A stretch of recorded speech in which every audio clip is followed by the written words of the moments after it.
Oi, bonitas e bonitos, tudo bom com vocês? Começando mais uma Quinta Misteriosa aqui no canal. Se você é novo por aqui e ainda não tá inscrito, aproveita e se inscreve aqui embaixo que tem vídeo novo toda segunda e toda quinta pra vocês. Playlist completa com mais de 550 casos pra maratonar vai estar aqui na descrição. E Quinta Misteriosa também é podcast pra você ouvir quando e onde quiser. E não esquece de me acompanhar nas redes sociais que eu vou deixar aqui na tela pra vocês. Me siga por lá que tem muito conteúdo extra de séries, filmes, livros e, é claro, True Crime. Hoje eu vou contar pra vocês o caso do Jeffrey Epstein, disparado o caso que vocês mais me pediram nas últimas semanas.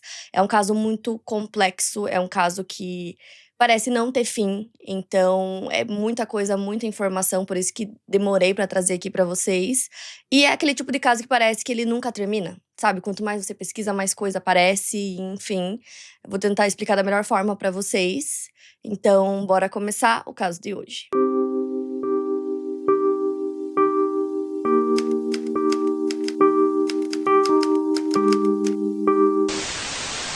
Hailey Robinson nasceu em 1986 em West Palm Beach, na Flórida. West Palm Beach fica do outro lado da ponte de Palm Beach. É separada apenas por água, mas ali tem dois mundos completamente diferentes. De um lado da ponte é um e do outro lado é outro. Enquanto Palm Beach é uma ilha repleta de mansões, milionários, pessoas muito bem-sucedidas, o outro lado, né, West Palm Beach, é onde vivem as pessoas que trabalham para esses milionários, então é a classe trabalhadora, uma cidade repleta de famílias que lutam para pagar suas contas. A Hailey estudava na Royal Palm Beach High School, onde mais da metade dos alunos vinham de famílias consideradas economicamente desfavoráveis.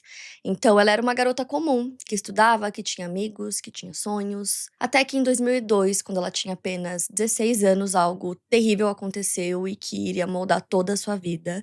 Naquele ano, ela foi abusada. Pior do que o abuso em si era o que veio depois. O homem que abusou dela e o seu melhor amigo começaram a segui-la por toda parte, na escola, quando ela ia pra casa, na academia, onde quer que ela fosse, eles apareciam lembrando a ela o que tinha acontecido e humilhando ela o tempo todo. Isso começou a mudar quem a Hailey era, ela começou a ficar desesperada e os pais perceberam que tinha alguma coisa muito errada. Eles decidiram levá-la para um psicoterapeuta e também para um psiquiatra. Ela começou a ter um terror noturno, ela andava dormindo pela casa. Os sintomas que ela tinha eram tão graves que o psiquiatra receitou vários remédios bem pesados, como Xanax, Celex, Lexapro, entre outros. A Hailey queria fugir, ela queria sair de Palm Beach, queria recomeçar em outro lugar, longe dos seus abusadores e longe de todas aquelas lembranças horríveis que ela tinha. Então, pra conseguir isso, ela precisava de dinheiro. Até que em 2003, perto de completar 17 anos, ela estava no Canopy Beach Resort, em Riviera, e uma amiga chamada Molly se aproximou dela e perguntou se ela queria ganhar dinheiro. A proposta parecia muito simples, ela só precisava fazer uma massagem em um homem rico e ela ganharia $200.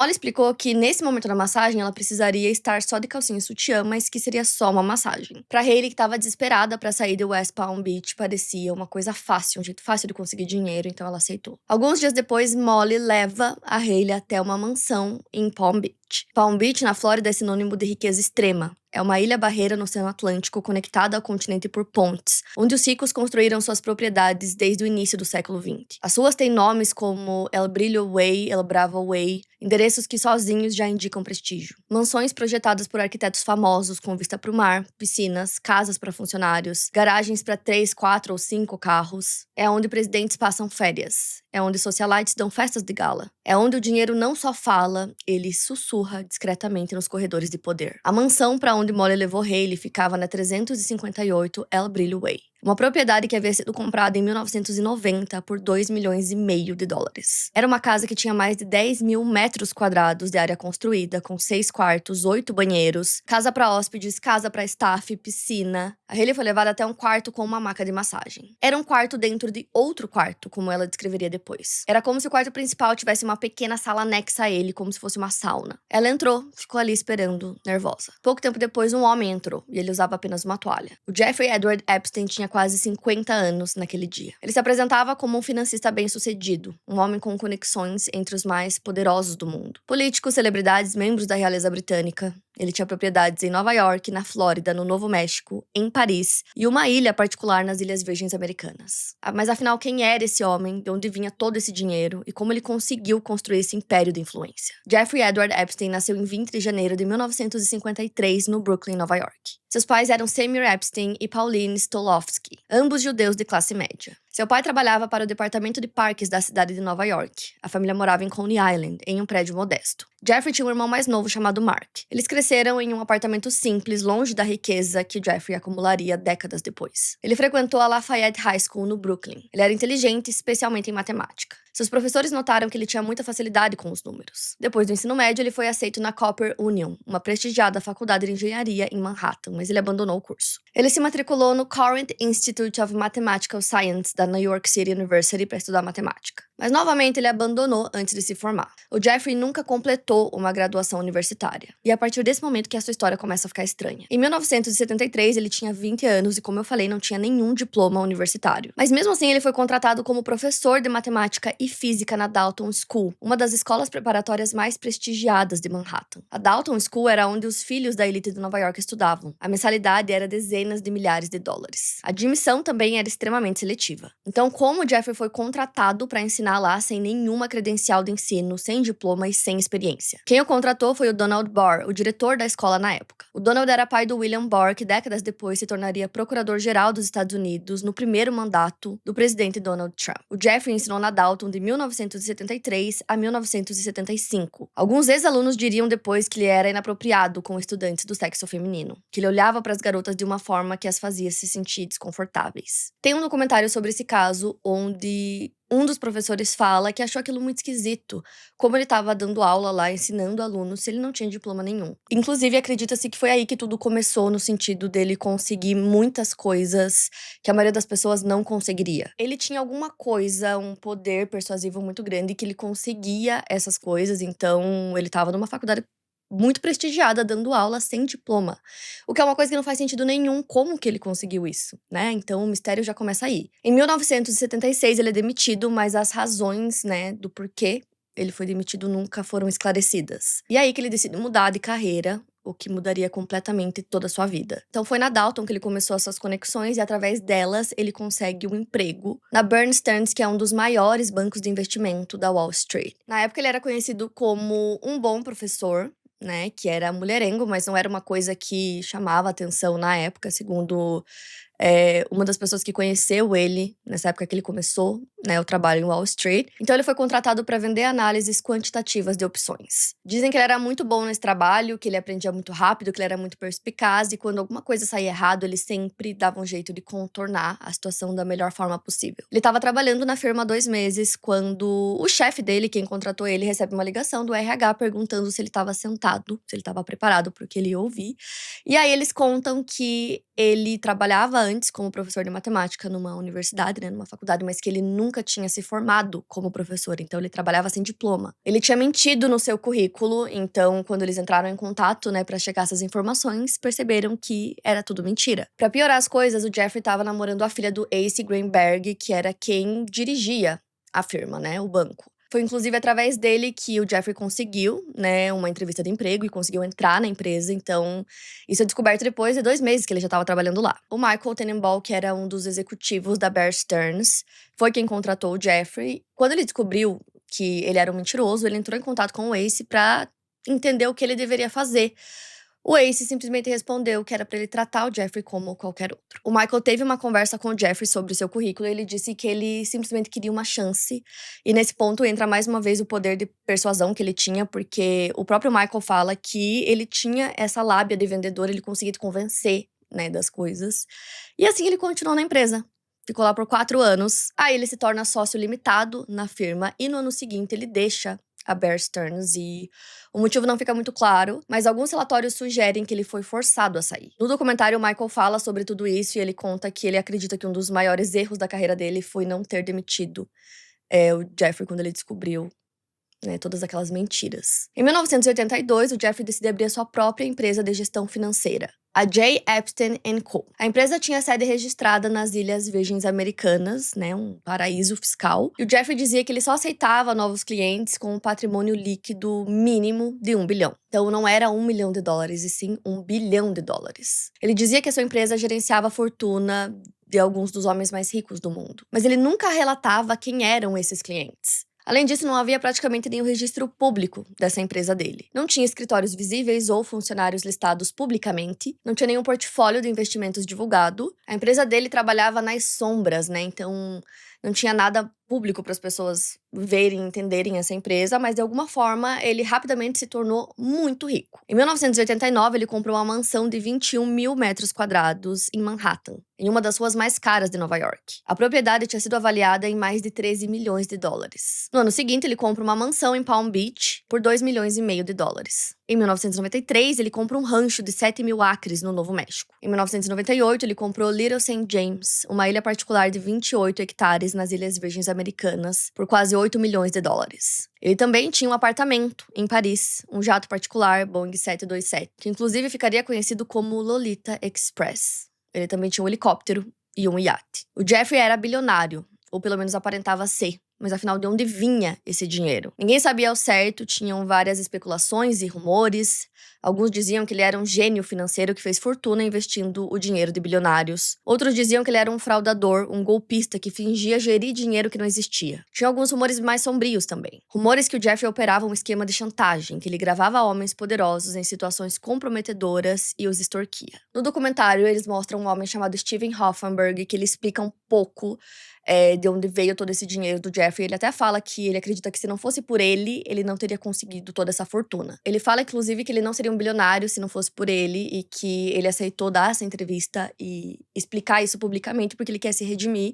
Porque ele acredita que se não fosse tudo isso, ele não teria conseguido abusar de tantas mulheres e meninas, né? O que aconteceria depois. Eles se conheceram logo depois que o Jeffrey saiu da Bear Stearns. Inclusive, o Steven fala que ele foi expulso de lá. O Steven era diretor executivo da Towers Finance Corporation. Tanto o Steven quanto o Jeffrey foram homens que começaram do zero, que não vieram de famílias ricas e que construíram a própria fortuna. Mas quando o Jeffrey conheceu o Steven nos anos 80, ele já era um magnata que viajava de avião particular, que já tinha sua fortuna, que tinha boas conexões. O Steven conta que um grande CEO da Europa ligou pra ele pra falar sobre o Jeff. Ele disse que tinha empregado o Jeffrey lá e que ele era um homem brilhante e que ele precisava dele na empresa. O homem chegou a dizer pra ele que ele era bastante conhecido em Wall Street, que ele tava muito entusiasmado, que ele queria trabalhar lá, então ele pergunta se ele poderia entrevistá-lo. Nesse ponto, o Jeffrey tinha fraudado e roubado dinheiro do cartão empresarial. E nessa parte do documentário que o Steven tá contando tudo isso, é muito doido ver ele contando todo esse esquema, porque ele explica que eles ficaram muito interessados no Jeffrey porque eles tinham um esquema de pirâmide. Uma vez que o Jeffrey entendia Wall Street e conseguiria resultados bons pra essa pirâmide, ele poderia ajudar, né, nesse empreendimento criminoso. E aí o Steven entrevista o Jeffrey e ele conta que o Jeffrey tomou conta da entrevista, que ele tinha esse poder de persuasão muito grande, de conseguir dominar as pessoas e controlar as pessoas de uma forma quase que inacreditável. Ele fala que o carisma do Jeffrey era tão grande que ele conseguia manipular totalmente as pessoas. Então, para tentar entender esse esquema de pirâmide que o Steven tinha e que o Jeffrey entrou, basicamente o Steven usava demonstrações financeiras forjadas para aumentar o valor da empresa e conseguir atrair novos clientes. Então, quando o Jeffrey entra, né, todo esse esquema era um esquema de 460 milhões de dólares. Os dois começaram a trabalhar juntos todos os dias nesse esquema. O Steven conta que pouco a pouco o Jeffrey foi cada vez tendo mais funções ali, fazendo mais coisas e lidando com clientes e com números e tudo mais. Ele conta que o Jeffrey manipulava o preço das ações e as negociava ilegalmente. Então eles trabalham juntos por um tempo até que todo esse esquema da pirâmide é descoberto e o Steven se apresenta, assume a responsabilidade, né, do crime que ele cometeu. A sentença que ele recebeu foi de 20 anos em prisão federal. E uma parte muito doida é que ele não forneceu nenhuma prova contra o seu comparsa, né, quem fazia tudo isso com ele. Nenhuma prova contra o Jeffrey. O Jeffrey tinha contado pro Steven que ele tinha sido uma testemunha no Departamento de Justiça dos Estados Unidos. Isso antes, né, do Steven ser descoberto e que ele tinha influência sobre eles. O Steven não contou nada sobre o Jeffrey porque ele acreditava que através das conexões que ele tinha, do poder que ele tinha de convencer as pessoas, ele poderia descredibilizar tudo o que o Steven tinha contado, né, no seu depoimento.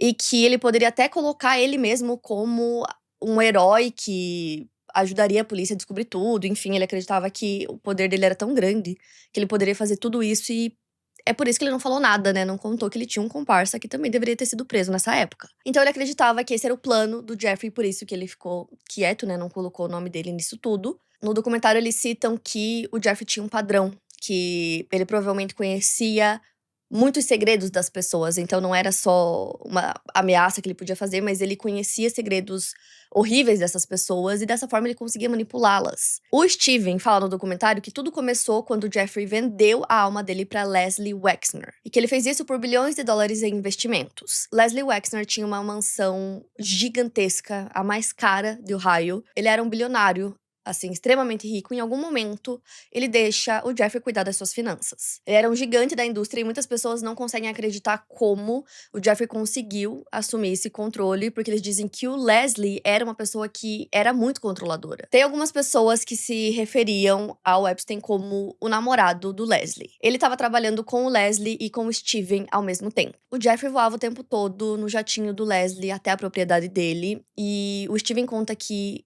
o Jeffrey contou pra ele claramente disse que ele conseguia controlar as emoções do Leslie. Ele disse que o Leslie o idolatrava e era fascinado por ele. Então, mais uma vez, por que eu tô contando tudo isso? Pra mostrar o quanto ele conseguia controlar as pessoas e até um magnata. Ele contou pro Steven que ele tinha um plano pra poder controlar toda a fortuna bilionária do Leslie. Através dela, ele faria investimentos com o dinheiro do Leslie que traria esse valor pra ele mesmo. Ele basicamente queria conseguir uma renda bem considerável pra ele através da fortuna do Leslie. Então, pra vocês entenderem toda essa loucura com o Leslie, entre 1991 e 2006, o Epstein supervisionou a venda de mais de 1,3 bilhões de dólares em ações na empresa Limited, que era a empresa do Leslie. O Leslie revelou que ele cortou relações com o Jeffrey apenas em 2007, então muitos anos depois deles terem se conhecido, né? Ele disse que cortou relações porque descobriu que o Jeffrey tinha roubado mais de 46 milhões de dólares dele. E, gente, pensa comigo, um magnata gigantesco, muito poderoso, foi roubado, descobriu que foi roubado e ele não prestou queixas. Nenhuma.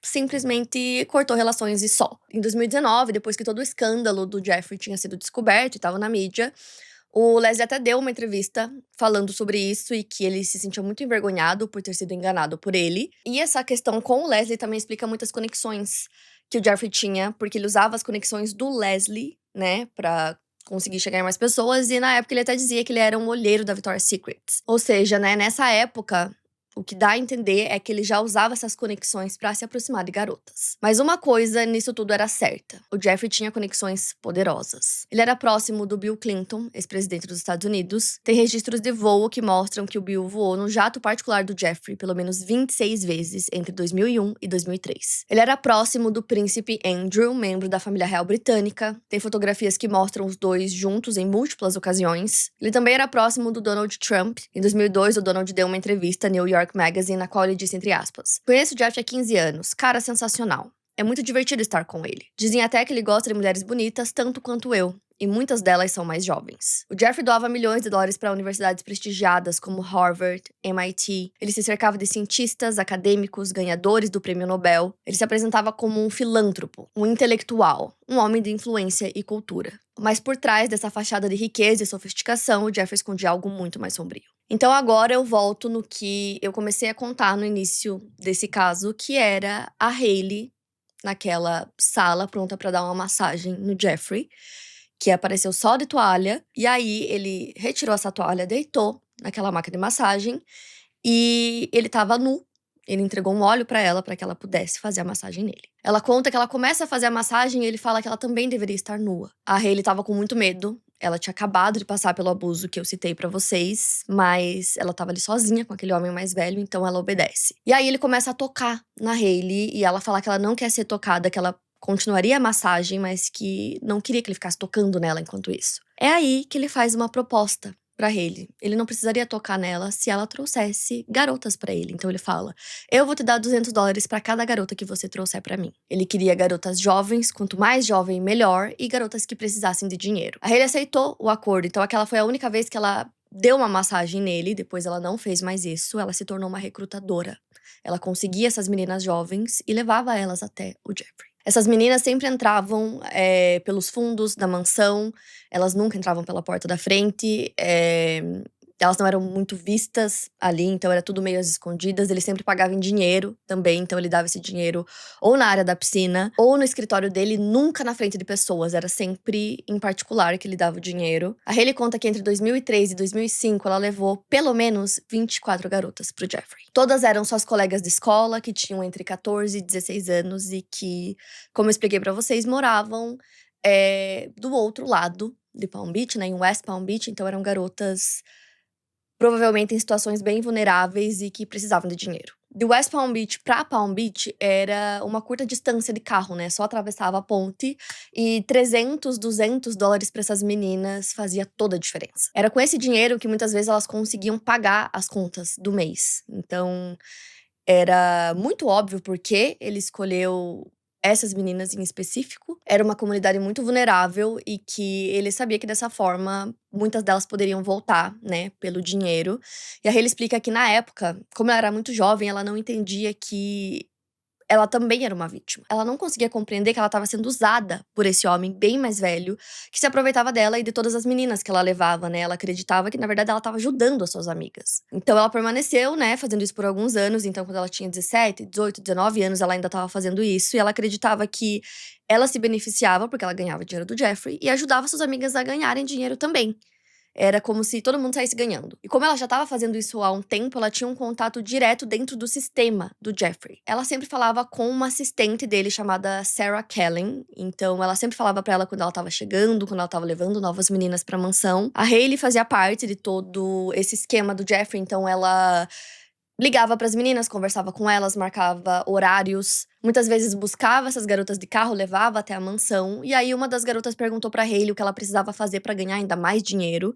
E a Hailey repetiu uma coisa que o Jeffrey tinha dito pra ela. Quanto mais você faz aqui, mais você ganha. Fazendo parte desse esquema, a Hailey conseguia guardar dinheiro, né, economizar, fazer viagens escolares e se preparar pra fazer o que ela tanto queria, que era sair de West Palm Beach. Mas tinha um peso que a Hailey carregava e que só ficaria claro pra ela anos depois. Ela tomava banho e se esfregava com muita força porque ela se sentia suja. Em fevereiro de 2005, a Hailey liga pra uma garota específica de 14 anos que estudava na mesma escola que ela. Ela era prima do namorado da Hailey e o nome dela foi protegido por ser menor de idade, então eu vou chamar ela de SG. A SG trabalhava em um Chick-fil-A, que é uma rede, né, dos Estados Unidos de fast food.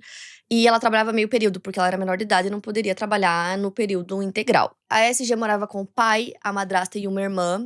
E ela recebeu a mesma proposta que a Hailey tinha recebido anos antes, que era de ganhar 200 dólares de uma forma bem fácil. E como eu falei pra vocês, pra elas era muito dinheiro. No início de fevereiro de 2005, a Hailey foi buscar a SG na casa dela. O pai da SG viu a filha entrando no carro e não tinha ideia pra onde ela estava indo. Durante o caminho, a Hailey deu uma instrução muito clara pra ela. Ela disse: se alguém perguntar, principalmente o Jeff, você diz que você tem 18 anos. Quando elas chegaram na mansão, a Sarah estava lá pra receber elas, e aí ela anotou o nome e o número da SG e levou ela pro segundo andar pra um quarto. Era aquele quarto que tinha o outro quarto dentro com a maca de massagem, então ela entra lá, fica esperando. Tava nervosa, o Jeffrey entra só de toalha. Aí ele tira a toalha, fica esperando pela massagem. Ela começa, ele manda ela tirar as roupas, ela tira. Ele começa a tocá-la, ela fala que ela não quer fazer aquilo. E aí ele para e fala que ele pagaria pra ela pra fazer a mesma coisa que a Hailey fazia, que era trazer garotas pra ele.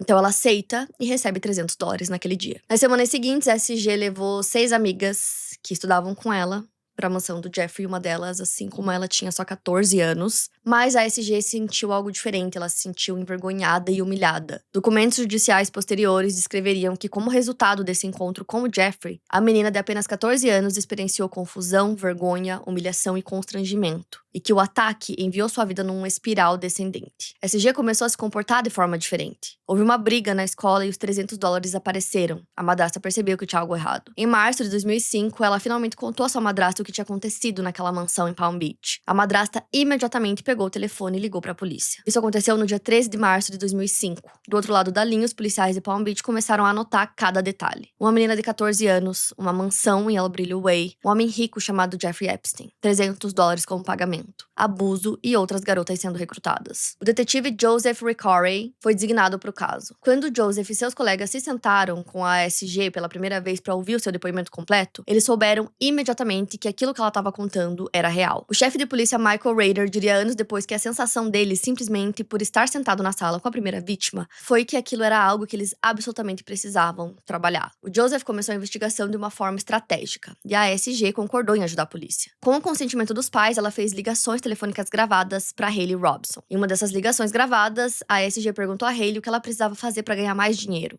E aí a Hayley deu a mesma resposta que ficou registrada na fita. Quanto mais você faz, mais você ganha. A Hayley liga de volta para a SG e deixa uma mensagem na caixa postal. A mensagem era clara. Ela tinha marcado um horário para a SG ir até a casa do Jeffrey às 11 da manhã do dia 5 de abril de 2005. Mas a SG não foi até a casa naquele dia, porque naquele momento a polícia estava investigando o Jeffrey. O Joseph trabalhou no caso por meses. Ele começou com a SG, mas rapidamente percebeu que havia muito mais vítimas. Ele fazia uma entrevista que levava a outra e mais outra. E aí uma vítima fornecia nomes, às vezes, de 3 ou 4 outras garotas, e essas garotas forneciam mais nomes, e o Joseph ficou surpreso com a velocidade em que o caso crescia. Ele pensou que em algum momento chegaria a última vítima, mas isso nunca aconteceu. O caso só ficava maior. A investigação também não era fácil. O Michael e o Joseph enfrentaram desafios que nunca tinham imaginado. Eles perceberam que muitas das garotas estavam apaixonadas pelo Jeffrey. Isso pode parecer muito difícil de entender, né? Como uma vítima de abuso poderia estar apaixonada pelo abusador. Mas, para tentar entender tudo isso, a gente só precisa lembrar o quanto ele era manipulador. O quanto ele escolhia garotas vulneráveis de famílias pobres, garotas que ansiavam por atenção e afeto. Ele seduzia essas garotas emocionalmente. Dava presentes, pagava contas, demonstrava interesse em suas vidas, fazia com que elas se sentissem escolhidas, especiais. Para garotas que nunca tiveram muito, que nunca se sentiram importantes, aquela atenção de um homem rico e poderoso era intoxicante. Algumas das vítimas acreditavam genuinamente que o Jeffrey as amava, que elas tinham um relacionamento especial com ele. E eram essas garotas que se recusavam a cooperar com a investigação. Elas não queriam acreditar que o Jeffrey era um predador, não queriam admitir que haviam sido usadas e abusadas. Já outras meninas não queriam falar porque tinham medo dele, tinham medo dos seus advogados e do poder que ele tinha. Elas tinham visto a riqueza do Jeffrey, a mansão, o jato particular, as conexões com pessoas importantes. Então, como uma garota de 14, 15 ou 16 anos poderia lutar contra alguém assim? Então, o Michael e o Joseph tiveram que trabalhar lentamente, cuidadosamente, ganhando a confiança dessas vítimas, convencendo elas de que elas estariam protegidas, que suas histórias seriam acreditadas. Então, tudo isso levou meses. O caso foi aberto em março de 2005 e em outubro do mesmo ano, Joseph já tinha identificado 21 possíveis vítimas, e esse número só crescia. Uma jovem foi presa pela polícia de Palm Beach por posse de maconha. Durante a prisão, ela mencionou aos policiais que tinha informações sobre atividade sexual acontecendo na casa do Jeffrey Epstein. Então, o Joseph foi entrevistá-la. Outra garota que já estava estudando na Lynn University foi contratada pelo Joseph. Ela já sabia que havia uma investigação em andamento porque outras vítimas haviam sido contatadas e a notícia se espalhou entre as garotas que frequentavam a mansão. Durante seu primeiro depoimento, ela confirmou que conhecia a Hayley e que a Hayley trabalhava para o Jeffrey em Palm Beach. Ela disse que conheceu a Hayley na escola e que ela levou até a casa do Jeffrey quando ela tinha 16 anos, por volta do início de 2004. Ela disse que forneceu massagens muitas vezes durante os últimos 2 anos, de 2004 até outubro de 2005. Ela visitou a mansão centenas de vezes. Ela disse que o Jeffrey pagava $200 por massagem, que ele alugou um carro para ela usar e que uma vez ela foi abusada por ele e aí ela recebeu $1.000. Além disso, o Joseph tinha uma outra arma de investigação que era o lixo. Ele estabeleceu um esquema de monitoramento com Tony Higgins, supervisor do departamento de saneamento da cidade de Palm Beach, e toda vez que o lixo da mansão do Jeffrey era coletado, a polícia tinha acesso a esse lixo. Na coleta do dia 5 de abril de 2005, exatamente o dia que a SG deveria ter ido até a mansão, a polícia encontrou algo interessante. Um papel com uma mensagem telefônica para Jeffrey com os nomes de Hayley e SG, marcada para as 11 da manhã. Era exatamente o horário que Hayley havia deixado na mensagem gravada para SG. Aí eles conseguiam uma prova, né? A investigação começava a se confirmar. O Joseph continuou trabalhando, ele entrevistou mais vítimas, mais testemunhas e percebeu que tinha um padrão. O Jeffrey tinha um método, um sistema. Ele usava recrutadoras mulheres, frequentemente garotas jovens que ele já havia abusado para trazer outras garotas. Essas recrutadoras eram contatadas quando o Jeffrey estava a caminho de Palm Beach ou logo após sua chegada. Elas então ligavam para mais garotas e marcavam horários e as levavam até a mansão. As garotas eram sempre levadas pela entrada da cozinha, nunca pela porta da frente. Uma vez lá dentro, eram recebidas pela Sarah Kelly, a assistente do Jeffrey. Ela anotava seus nomes e números de telefone. Depois, levava elas até o quarto do andar de cima, onde ficava a maca de massagem. Durante as massagens, o Jeffrey abusava, muitas vezes, das garotas de diferentes formas e, no final, pagava em dinheiro. $200 ou $300. E ele sempre fazia a mesma proposta no final. Se você trazer mais garotas, quanto mais jovens, melhor. eu vou ter que pagar por elas. Em outubro de 2005, Joseph sentiu que tinha evidências suficientes, então o chefe Michael Rader concordou. Era hora de fazer uma busca na mansão. No dia 20 de outubro de 2005, às 9h36 da manhã, a polícia de Palm Beach executou um mandado de busca na mansão do Jeffrey. Quando os policiais entraram na mansão, eles descobriram que o Jeffrey tinha sido avisado. A maioria dos discos rígidos dos seus computadores haviam sido removidos. Câmeras de vigilância tinham desaparecido. Vídeos tinham sumido. Eles encontraram apenas fios soltos pendurados onde os equipamentos eletrônicos costumavam estar. Alguém tinha alertado o Jeffrey e ele teve tempo suficiente de esconder muitas evidências mais incriminadoras. Apesar disso, os policiais encontraram muita coisa. Eles encontraram um sofá rosa e verde no banheiro do Jeffrey, exatamente como as vítimas haviam descrito. Eles encontraram a maca de massagem. Encontraram fotos de garotas por toda a casa. Dezenas, talvez centenas de fotos de mulheres jovens. Muitas claramente menores de idade. A polícia encontrou 2 câmeras escondidas. Eles encontraram no lixo e dentro da casa recibos da Amazon de livros sobre sadomasoquismo. Eles encontraram na escrivaninha do quarto do Jeffrey o histórico escolar de uma garota de 16 anos da Royal Palm Beach High School. A busca confirmava tudo o que as vítimas tinham dito. O Joseph também entrevistou Alfredo Rodrigues, que havia trabalhado como mordomo, motorista e gerente de residência de Palm Beach, da casa do Jeffrey,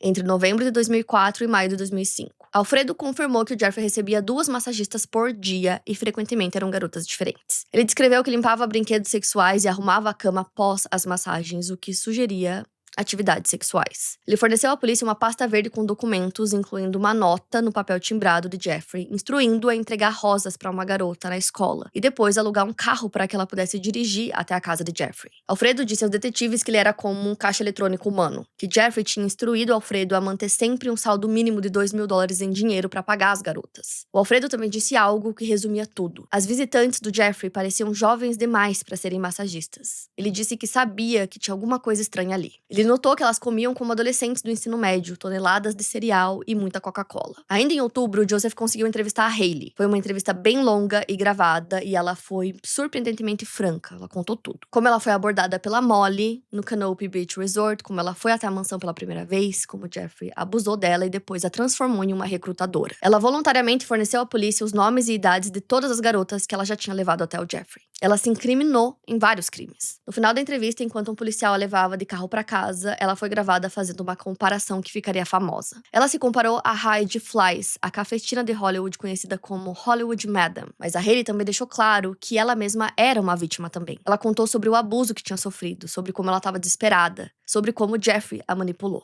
A polícia, nesse ponto, tinha um caso sólido. Eles tinham vítimas, testemunhas, evidências físicas, gravações telefônicas e o depoimento de um funcionário de dentro da casa. Mas o que os investigadores não sabiam era que eles não eram os primeiros a investigar o Jeffrey. Anos antes, em 2002, uma jornalista já tinha tentado expor o Jeffrey, mas ela tinha sido silenciada. Seu nome é Vicky Ward, uma jornalista experiente que trabalhava para a Vanity Fair quando ela recebeu a missão de fazer um perfil sobre o Jeffrey Epstein. Era início dos anos 2002, o Jeffrey estava no auge do seu poder e era visto como um dos financistas mais misteriosos e bem-sucedidos de Nova York. Mas ninguém sabia exatamente de onde vinha o dinheiro dele. A revista tinha se interessado pelo Jeffrey depois que ele voou com Bill Clinton em seu jato particular para a África. Aí a Vicky começa a investigar pessoas próximas a ele, Ela tava tentando entender de onde vinha toda a fortuna do Jeffrey, até que 2 meninas foram até ela. Eram 2 irmãs chamadas Maria e Anne Farmer, e elas disseram pra Vicky que elas tinham uma história pra contar. Elas eram de Phoenix, no Arizona, e tinham mudado para os Estados Unidos em busca dos seus sonhos. E elas aparecem bastante no documentário da Netflix, então elas contam tudo isso que eu vou contar pra vocês em muitos detalhes. A Maria era a irmã mais velha, ela era artista, ela já tinha se formado na faculdade, estava fazendo um mestrado em Nova York e estava ali numa carreira de ascensão. Ela era uma pintora figurativa muito talentosa, então ela conseguia vender seus quadros por $20.000 e parecia que seu futuro seria muito brilhante. Em 1995, ela fez uma exposição, ela já tinha conseguido vender vários quadros, e aí a diretora da academia apresentou pra Maria 2 pessoas que ela disse que eram patronos muito importantes. Essas pessoas eram o Jeffrey Epstein e a sua companheira, Ghislaine Maxwell. O Jeffrey era membro do conselho do New York Academy of Art, então ele e a Ghislaine frequentavam muitos eventos, eram conhecidos como patronos que ajudavam jovens talentosos, e nesse dia, a diretora da academia falou pra ela que o Jeffrey queria comprar todos os seus quadros, e ela disse que não tinha como, ela já tinha vendido alguns, e ela disse que ela tinha que dar um jeito, porque ele ia comprar todos, e ele comprou por um valor abaixo, por ser um patrono, então ele comprou por $6.000. E aí ele ofereceu um emprego pra Marie. Ele disse que ele precisava de uma consultora de artes, né, que ajudasse ele a comprar obras pra sua casa, então ela aceitou o emprego. Ele disse que queria, né, várias obras pra sua coleção, então ela começou a visitar a casa do Jeffrey, né, a mansão dele, em Nova York, regularmente. Lá ela começou a perceber várias coisas perturbadoras e, no mínimo, esquisitas. Então ela via que um número muito grande de jovens garotas entravam e saíam da mansão o tempo todo. Garotas que pareciam ter 14, 16 anos. O Jeffrey mostrou pra Maria uma sala que ele tinha com câmeras de segurança. E essas câmeras tinham foco nos banheiros e nos quartos da sua casa em Nova York. Ele disse pra Maria que ele tinha absolutamente tudo gravado e arquivado. Todas as gravações eram mantidas em seu cofre. E a Maria também percebeu e viu, né, a Ghislaine saindo várias vezes da mansão pra procurar e trazer garotas pro Jeffrey. No verão de 96, o Jeffrey ofereceu uma nova oportunidade pra Maria. Ele tinha sido contratado pra fornecer obras de arte pro filme Melhor é Impossível. Ele disse que a Maria seria a artista, então ela disse que precisava de espaço pra poder fazer, né, todas essas obras, e muitas eram obras grandes. Então ele disse que ela poderia ficar em uma casa na propriedade do Leslie Wexner. Então na época eles ainda não tinham cortado o contato, né, então ele ofereceu a casa de hóspedes do Leslie pra ela ficar como artista residente em New Albany, em Ohio, que era aquela mansão gigante que eu citei pra vocês. E aí ela pensou, o Leslie é um magnata, dono da Victoria's Secrets, dono de outras marcas importantes também, então acho que é uma boa oportunidade, então ela foi. O Wexner, na época, era o principal cliente do Jeffrey e um dos únicos, na verdade, que as pessoas conseguiam identificar que realmente era um cliente que o Jeffrey cuidava da fortuna dele, né, já que ele se dizia um financista que tinha muitos clientes, mas ninguém sabia quem eram os clientes. O Leslie era um conhecido. A Maria viaja pra Ohio em maio de 96 com um caminhão, né, com todos os materiais que ela precisava. Ela ficou um pouco perturbada quando ela chegou, porque ela percebeu que a casa era vigiada por guardas com cães. Esses homens estavam armados o tempo todo, e quando ela queria sair da casa de hóspedes onde ela estava ficando, ela precisava ligar pra esposa do Leslie, chamada Abigail Wexner, então ela tinha que pedir permissão. Toda vez que ela queria sair, ela achava aquilo muito esquisito, mas se concentrou no trabalho que ela precisava fazer. Ela conta que já fazia um tempo que ela estava lá quando o Jeffrey e a Ghislaine foram visitar o Leslie lá na mansão, e aí ela foi chamada até o quarto deles pra ver um filme, alguma coisa assim, e aí eles abusaram dela, os dois. Ela disse que entrou em pânico, porque ela estava nessa mansão sozinha com os dois. Ela não sabia pra quem correr, pra quem pedir ajuda, então ela literalmente entrou em pânico. Mas conseguiu sair dali do quarto depois do abuso. Ela disse que começou a correr. Ela queria ficar o mais longe possível deles. E aí a Ghislaine começou a ir atrás dela. Ela disse que se trancou no quarto e colocou móveis na porta pra que a Ghislaine não conseguisse entrar. E ela disse que ficou acordada a noite toda, completamente aterrorizada. No dia seguinte, pela manhã, ela decidiu ligar pra polícia local. Ela também ligou pro pai dela, no Kentucky, e pro Eric Fischel, que é um artista renomado e mentor dela. Então ela ligou por telefone contando que eles foram ver um filme, que eles ficaram passando a mão nela, e ela disse pra ele: eu acho que eu poderia ter sido estuprada. A Maria decidiu que aquilo era demais e ela queria sair da propriedade, então ela tentou sair durante aquela manhã, mas ela foi impedida pelos guardas, que disseram pra ela: você não vai pra lugar nenhum. Você nunca vai sair daqui. Ela se viu presa em uma mansão em Ohio, vigiada por guardas armados. Ela ficou detida por 12 horas. O pai dela foi dirigindo de Kentucky até Ohio pra buscar a filha. E naquele mesmo verão, a Maria descobriu que ela não tinha sido a única abusada pelo Jeffrey. A sua irmã Annie, que era mais nova que ela, também tinha sido abusada por ele. Naquele mesmo ano, só que alguns meses antes, em janeiro, a Annie tinha ido visitar a Maria, né? Então ela se espelhava muito na irmã e via que a irmã estava em ascensão, que as coisas estavam dando certo, então ela foi visitar ela. E aí a Maria apresentou o Jeffrey pra sua irmã, né, pra Annie, que tinha 16 anos. E o Jeffrey, como sempre fazia, foi charmoso, fez a Annie se sentir especial. A Maria contou o quanto a irmã era muito inteligente, ela estudava muito. Então o Jeffrey disse que ele poderia ajudá-la nos estudos, ele poderia pagar por algumas viagens pra que ela tivesse um currículo, né. Basicamente ele disse que queria apoiar a educação dela, assim como ele apoiava a educação da Maria. Eles foram ao cinema, os três, o Jeffrey, a Maria e a Annie. E a Annie conta que, durante o filme, o Jeffrey pegou na mão dela e acariciou sua perna. Ela disse que se sentiu desconfortável, mas tentou justificar como sendo, talvez porque ele era amigo da sua irmã, que ele era um homem muito importante, que talvez aquilo fosse só amizade, então ela tentou relevar o que aconteceu. E aí, alguns meses depois, em abril, o Jeffrey faz um convite pra ela. Ele convida ela pra ir até a sua casa no Novo México. Mais uma vez, né, com essas propostas de apoiar sua educação, de ajudá-la com os planos pra faculdade. Então, ele faz esse convite e paga a passagem pra Anne ir até o Novo México. Então, ela foi sozinha. Uma das propriedades do Jeffrey era um rancho chamado Zorro Ranch, de 7.000 acres. E era um local bem afastado e tinha uma vibe, assim, de filme faroeste americano. A Anne conta que, quando ela chegou, a Ghislaine estava lá, que ela foi muito maternal com ela, cuidou dela, comprou botas pra ela. E aí, ela fez uma massagem na Anne. A Anne disse que aquela não era uma massagem normal, que ela começou a tocar nela e que ela ficou paralisada, ela queria sair dali. E que naquele mesmo dia depois, o Jeffrey entrou no quarto dela à noite e deitou na cama com ela. No outro dia, ela fingiu que nada tinha acontecido e depois ela volta pro Arizona completamente traumatizada.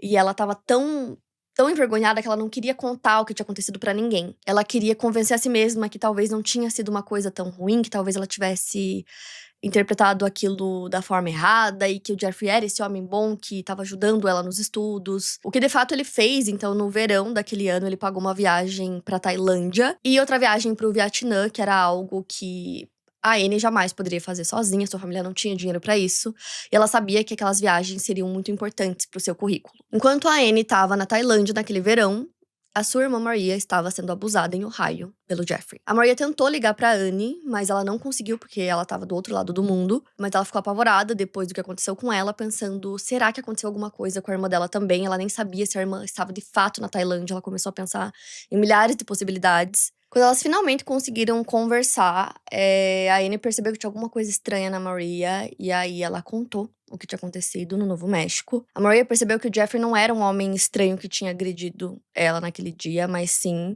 um abusador, um predador sistemático que abusou dela e da sua irmã mais nova. A Maria foi a primeira mulher a denunciar o Jeffrey Epstein, isso foi em agosto de 1996, em Nova York. Ela apresentou uma denúncia formal contra o Jeffrey e a Ghislaine, e ela também foi até o FBI, contou tudo, não só o que aconteceu com ela e com a irmã, mas também o que ela viu, né, no tempo que ela tava fazendo trabalhos na mansão em Nova York, então as garotas entrando e saindo, o que a Ghislaine fazia, tudo mais, ela contou em detalhes. E o FBI carimbou a denúncia no dia 3 de setembro de 1996. Ela imaginou que uma grande investigação começaria, mas eles não fizeram nada. Ela esperou e esperou, mas nenhuma investigação foi aberta, e aí, de alguma forma, a Ghislaine descobriu que ela tinha feito essa denúncia e começou a ameaçar a Maria o tempo todo, dizendo que ela ia acabar com a carreira dela, que ela nunca mais venderia nenhuma pintura e que aquilo acabaria com o seu futuro como artista. Em uma ligação da Ghislaine, ela fazia várias ligações ameaçadoras, ela disse que sabia onde a Maria ia correr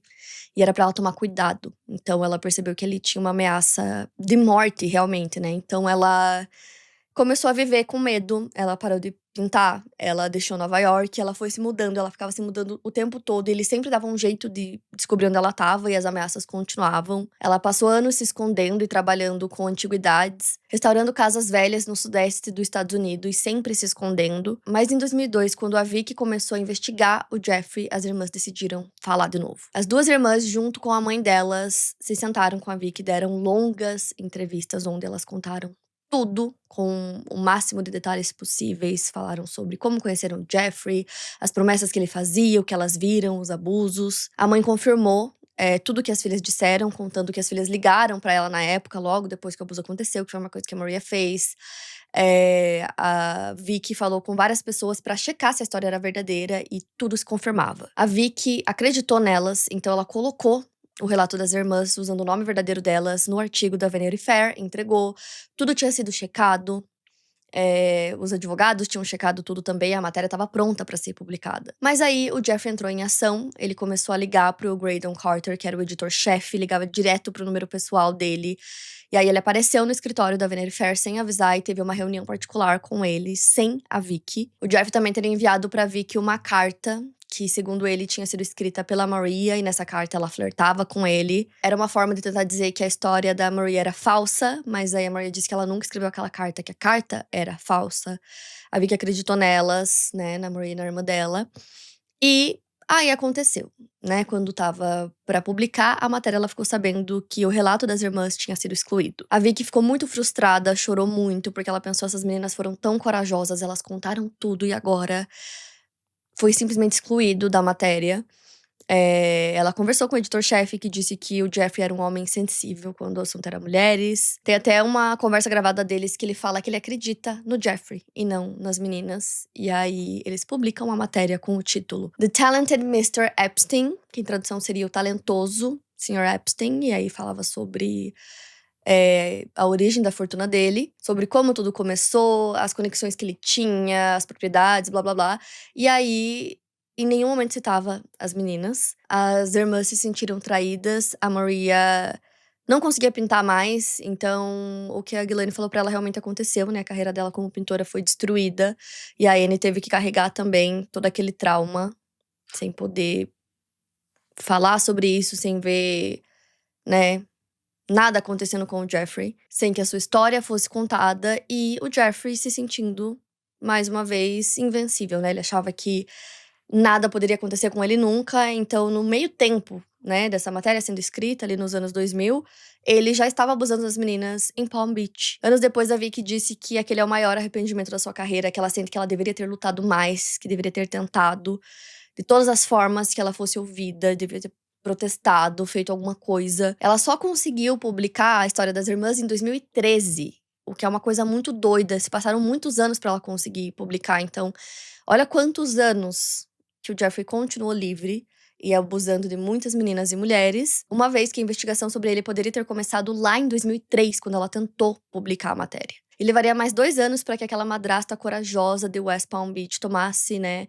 força pra ligar pra polícia e fazer a denúncia contra o Jeffrey. Então, voltando agora pra Palm Beach, 2006, quando a investigação estava em andamento e os detetives sentiam que eles tinham material suficiente pra seguir, né, com tudo, eles prepararam declarações de causa provável e pediram pra que o Jeffrey fosse acusado de atividade sexual ilegal com menores, molestamento lascivo e libidinoso e agressão sexual. Todos esses crimes são graves e têm penas de até 30 anos. O Joseph preparou um mandado de prisão pedindo 4 acusações de atividade sexual ilegal com menor e uma acusação de molestamento lascivo e libidinoso. As acusações puníveis, com penas máximas de 30 e 15 anos, respectivamente, poderiam ter enviado o Jeffrey pra prisão, né, há muito tempo. Só que aí uma coisa estranha começou a acontecer. O promotor estadual Barry Krischer, que inicialmente parecia entusiasmado com o caso, começou a esfriar. Ele e a promotora assistente Lana Belolavec começaram a ignorar as ligações e e-mails do Michael e do Joseph. Eles demoraram pra aprovar intimações, eles criavam obstáculos pra atrasar toda a investigação. O Michael diria depois que no início o Barry dizia que colocaria o Jeffrey na prisão pelo resto da vida. Mas aí, de repente, ele começou a listar todas as razões pelas quais ele não iria processar o caso. Ficou claro pro Michael e pro Joseph que algumas de suas evidências estavam sendo vazadas pros advogados do Jeffrey,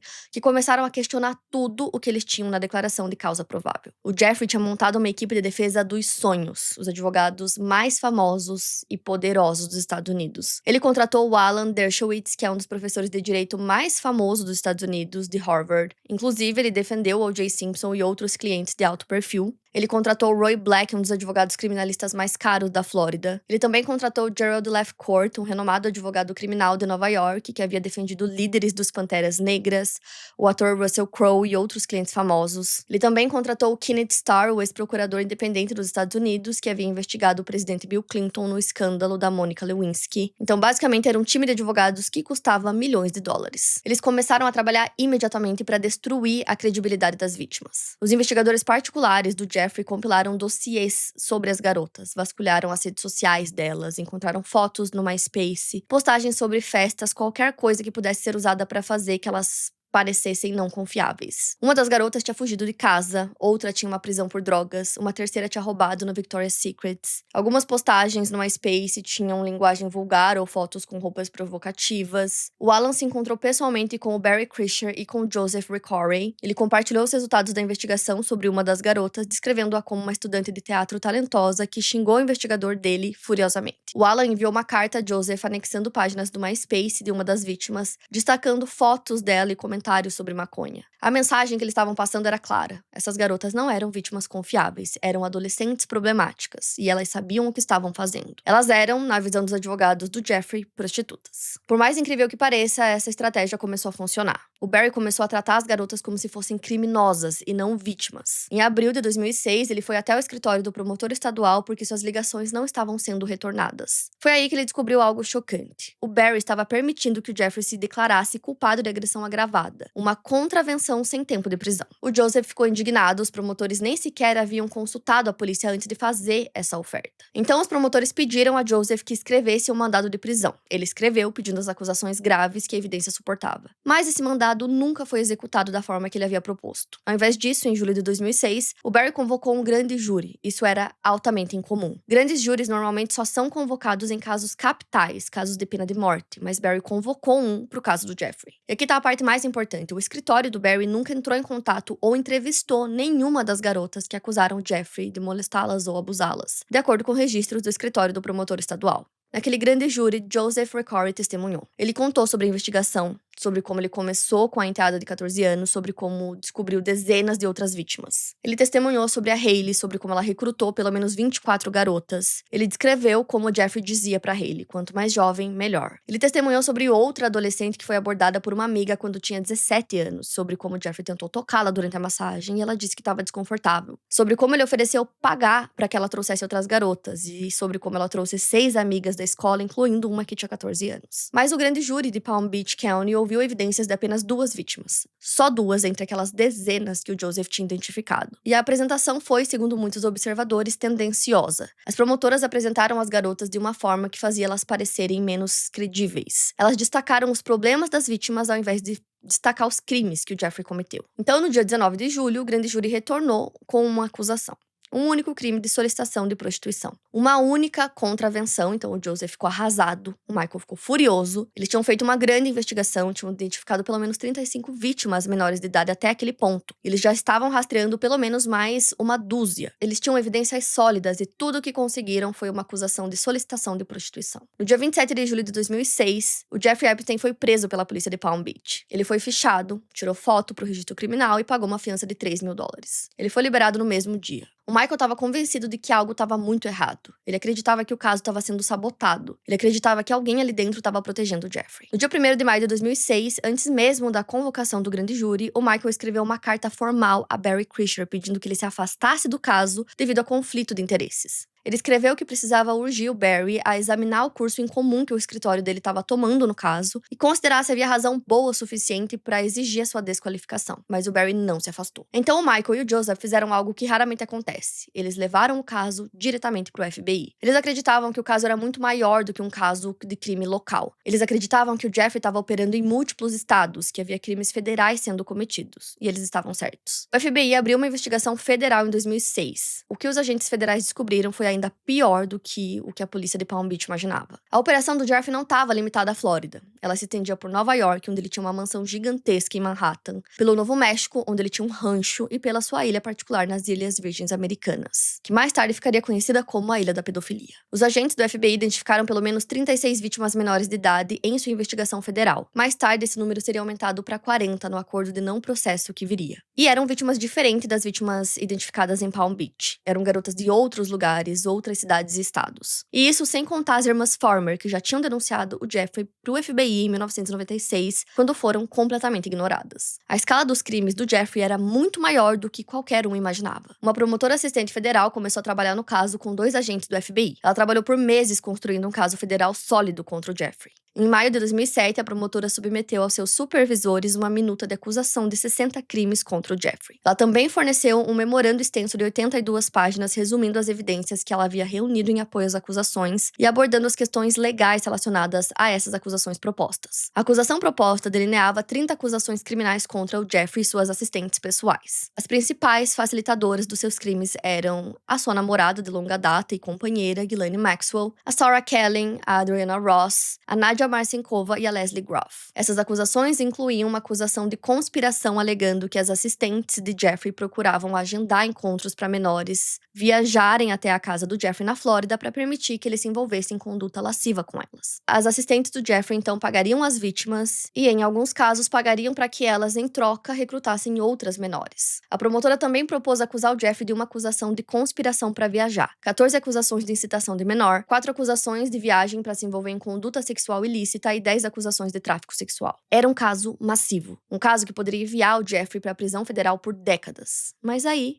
algo extraordinário aconteceu. Os advogados do Jeffrey entraram em contato com o procurador dos Estados Unidos do Distrito Sul da Flórida. O homem que liderava aquele escritório era o Alexander Acosta, nomeado pelo presidente George W. Bush. Então, Alexander Acosta é um nome muito citado nesse caso. A partir de janeiro de 2007, durante os 8 meses seguintes, a equipe de defesa do Jeffrey se envolveu em negociações extensas com os promotores federais em um esforço para evitar uma acusação. Enquanto as negociações aconteciam, as vítimas do Jeffrey estavam sendo mantidas no escuro. Uma lei federal dos Estados Unidos, especificamente a Crime Victims' Rights Act de 2004, garante às vítimas de crimes federais uma série de direitos, incluindo o direito de ser razoavelmente informado sobre processos judiciais, o direito de não ser excluído de procedimentos judiciais públicos e o direito de conferir com o procurador do governo no caso. Ou seja, através dessa lei, os promotores federais eram legalmente obrigados a informar as vítimas sobre o que estava acontecendo no caso, mas eles não informaram. Em março de 2007, os promotores enviaram cartas às vítimas conhecidas do Jeffrey dizendo que elas tinham direitos como vítimas ou testemunhas de um crime federal. As cartas enumeravam os 8 direitos que elas tinham, da lei Crime Victims' Rights Act, que estava em vigor. Só que essas cartas não mencionavam que o Jeffrey estava negociando um acordo. Elas não mencionavam que o Jeffrey poderia escapar de uma acusação federal. Nesse ponto, as vítimas acreditavam que a justiça estava sendo feita. Elas não sabiam que nos bastidores um acordo estava sendo negociado que permitiria ao Jeffrey escapar de praticamente todas as consequências. E aí acontece, talvez, uma das coisas mais absurdas desse caso, porque em julho de 2007, os advogados do Jeffrey se encontraram com o escritório do procurador dos Estados Unidos do Distrito Sul da Flórida, o Alexander Acosta, e naquela reunião, ou em reuniões subsequentes, um acordo foi alcançado. Um acordo que se tornaria um dos mais controversos da história judicial americana. O acordo era chamado de Non-Prosecution Agreement, um acordo de não processo. E os termos eram os seguintes: Jeffrey Epstein se declararia culpado de 2 acusações estaduais na Flórida, uma acusação de procurar menor para prostituição e uma acusação de solicitação de prostituição. Apenas essas 2. Em troca, a investigação federal seria encerrada e o Jeffrey não seria acusado federalmente, ou seja, ele seria acusado apenas de 2 acusações estaduais, o que é muito melhor, uma acusação muito menor. E mais importante, o acordo concederia imunidade não apenas a Jeffrey, mas também a 4 co-conspiradores nomeados e a quaisquer potenciais co-conspiradores. Essa cláusula de imunidade era extraordinária. Ela significava que qualquer pessoa que tivesse ajudado o Jeffrey em seus crimes, qualquer pessoa que tivesse participado, estava protegida de processo federal. Ou seja, todas as pessoas que estavam envolvidas nesse esquema dele, as secretárias, as mulheres que ajudavam e traziam as vítimas que faziam parte de todo o esquema, como, por exemplo, as mulheres que eu citei e a companheira dele, a Ghislaine, todas elas estavam protegidas e co-conspiradores, homens que também pudessem estar envolvidos de alguma forma, também todos protegidos. O que é um grande absurdo. É, inacreditável que isso tenha acontecido. E mais absurdo ainda é que tudo foi feito no sigilo. Então, os investigadores, as pessoas que estavam tentando fazer com que o Jeffrey fosse pro julgamento, não ficaram sabendo disso. Assim como as vítimas, que não tinham ideia do que estava acontecendo. Tudo isso foi feito antes que elas pudessem sequer testemunhar. Isso era uma violação direta da Crime Victims' Rights Act, que estava em vigor, então as vítimas tinham que saber do que estava acontecendo, mas eles fizeram tudo isso mesmo assim. No dia 30 de junho de 2008, quase um ano depois desse acordo ter sido feito, o Jeffrey finalmente apareceu no Tribunal Estadual da Flórida. Lá, ele se declarou culpado daquelas 2 acusações estaduais. O juiz, seguindo o que já havia sido acordado anteriormente, sentenciou Jeffrey a 18 meses na cadeia do condado de Palm Beach. É muito absurdo porque a própria promotora tinha levantado ali pelo menos 60 acusações criminais. E ele se declarou culpado de apenas 2 e recebeu essa pena minúscula de 18 meses. Para piorar, ele não seria enviado para uma prisão estadual junto com outros criminosos, que é o que deveria ter acontecido. Ele foi mandado para uma ala particular no centro de detenção de Palm Beach. Ele tinha uma ala só pra ele, com vários privilégios, e ele ficou lá por 3 meses. E depois desses 3 meses, ele conseguiu uma permissão pra trabalhar 6 dias da semana. Então, durante um dia só, ele precisava ficar lá o dia inteiro. Então ele podia sair por 12 horas durante 6 dias. Pra trabalhar, né, tecnicamente. Essa liberação, pra trabalho geralmente é cedida pra criminosos não violentos, geralmente quando eles estão próximos de completar a sua sentença e serem reinseridos na sociedade. E o Jeffrey não se enquadrava aí, porque ele era um criminoso sexual condenado. A política do próprio xerife dizia que ele precisava cumprir pelo menos mais 10 meses pra que ele pudesse pedir por essa liberação pra sair trabalhar, mas de alguma forma ele conseguiu, assim, ele realmente conseguia estar acima de todas as leis, de tudo. Então ele, no começo ele saía só por 12 horas, depois eles explicam que ele começou a viajar, às vezes ficava dias sem aparecer lá e era meio que isso. No verão de 2009, após servir 13 dos 18 meses, ele foi liberado. Ele teve que se registrar como criminoso sexual e pagar uma restituição para algumas vítimas, mas além disso ele estava livre. E graças ao acordo de não processo que o Alexander Acosta assinou para o Jeffrey, isso significava que ele nunca seria processado federalmente por aqueles crimes, independente de todas as evidências e de tudo que eles tinham. As vítimas ficaram devastadas quando descobriram, porque parecia uma coisa impossível. Como assim ele não pode ser acusado de crimes que eles tinham provas, que elas estavam ali contando tudo? A Courtney Wild, que é uma das vítimas, ela ficou tão brava, tão chocada com isso, que ela decidiu entrar com um processo federal alegando que os seus direitos como vítima haviam sido violados. Depois disso, o Jeffrey voltou a fazer as mesmas coisas que ele já fazia, então voltou para suas viagens com o seu jato particular, para suas mansões, festas, encontros com pessoas importantes. Ele voltou a fazer tudo que ele já fazia antes. E mais uma vez ele achava que ele tinha escapado da justiça e que agora, né, com esse não processo, ele poderia fazer tudo tranquilamente, que nada aconteceria, ele estava acima da lei. Então ele segue a sua vida, normalmente como se nada tivesse acontecido. Segundo muitos relatos, continuou abusando de várias meninas e mulheres. Uma das vítimas, a Sarah Ransom, processou o Jeffrey alegando que ele a manteve como escrava sexual entre 2006 e 2007 e que o abuso continuou mesmo após a sua condenação em 2008. A Sarah alegou que o Jeffrey mudou de tática após estar sob investigação. Ao invés de atingir garotas de ensino médio na área de West Palm Beach, ele começou a transportar jovens mulheres de outras partes dos Estados Unidos e do exterior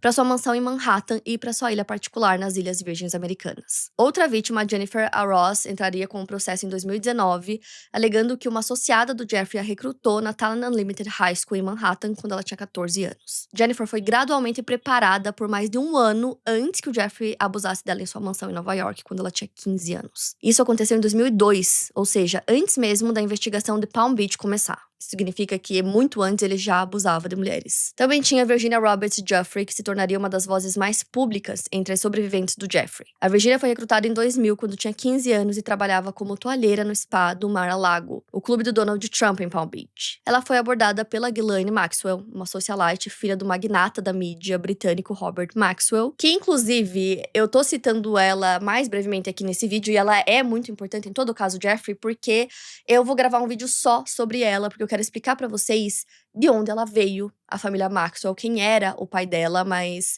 em resumo, só pra vocês terem uma ideia, é o vídeo que vai entrar depois desse. Ela tinha vários irmãos, o pai dela era extremamente rico, magnata de editoriais, então ele tinha muitas revistas, jornais, enfim.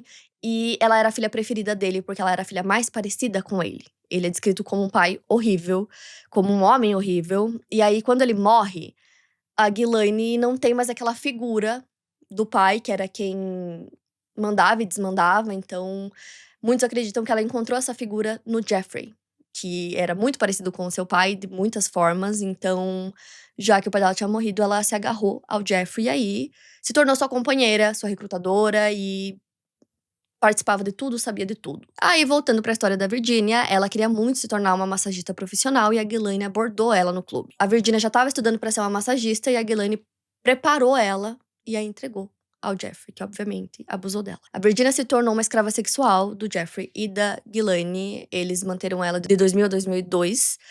Eles não eram os únicos que abusavam dela, eles entregavam ela para que outros homens abusassem dela também. E eram homens poderosos, né, ao redor do mundo.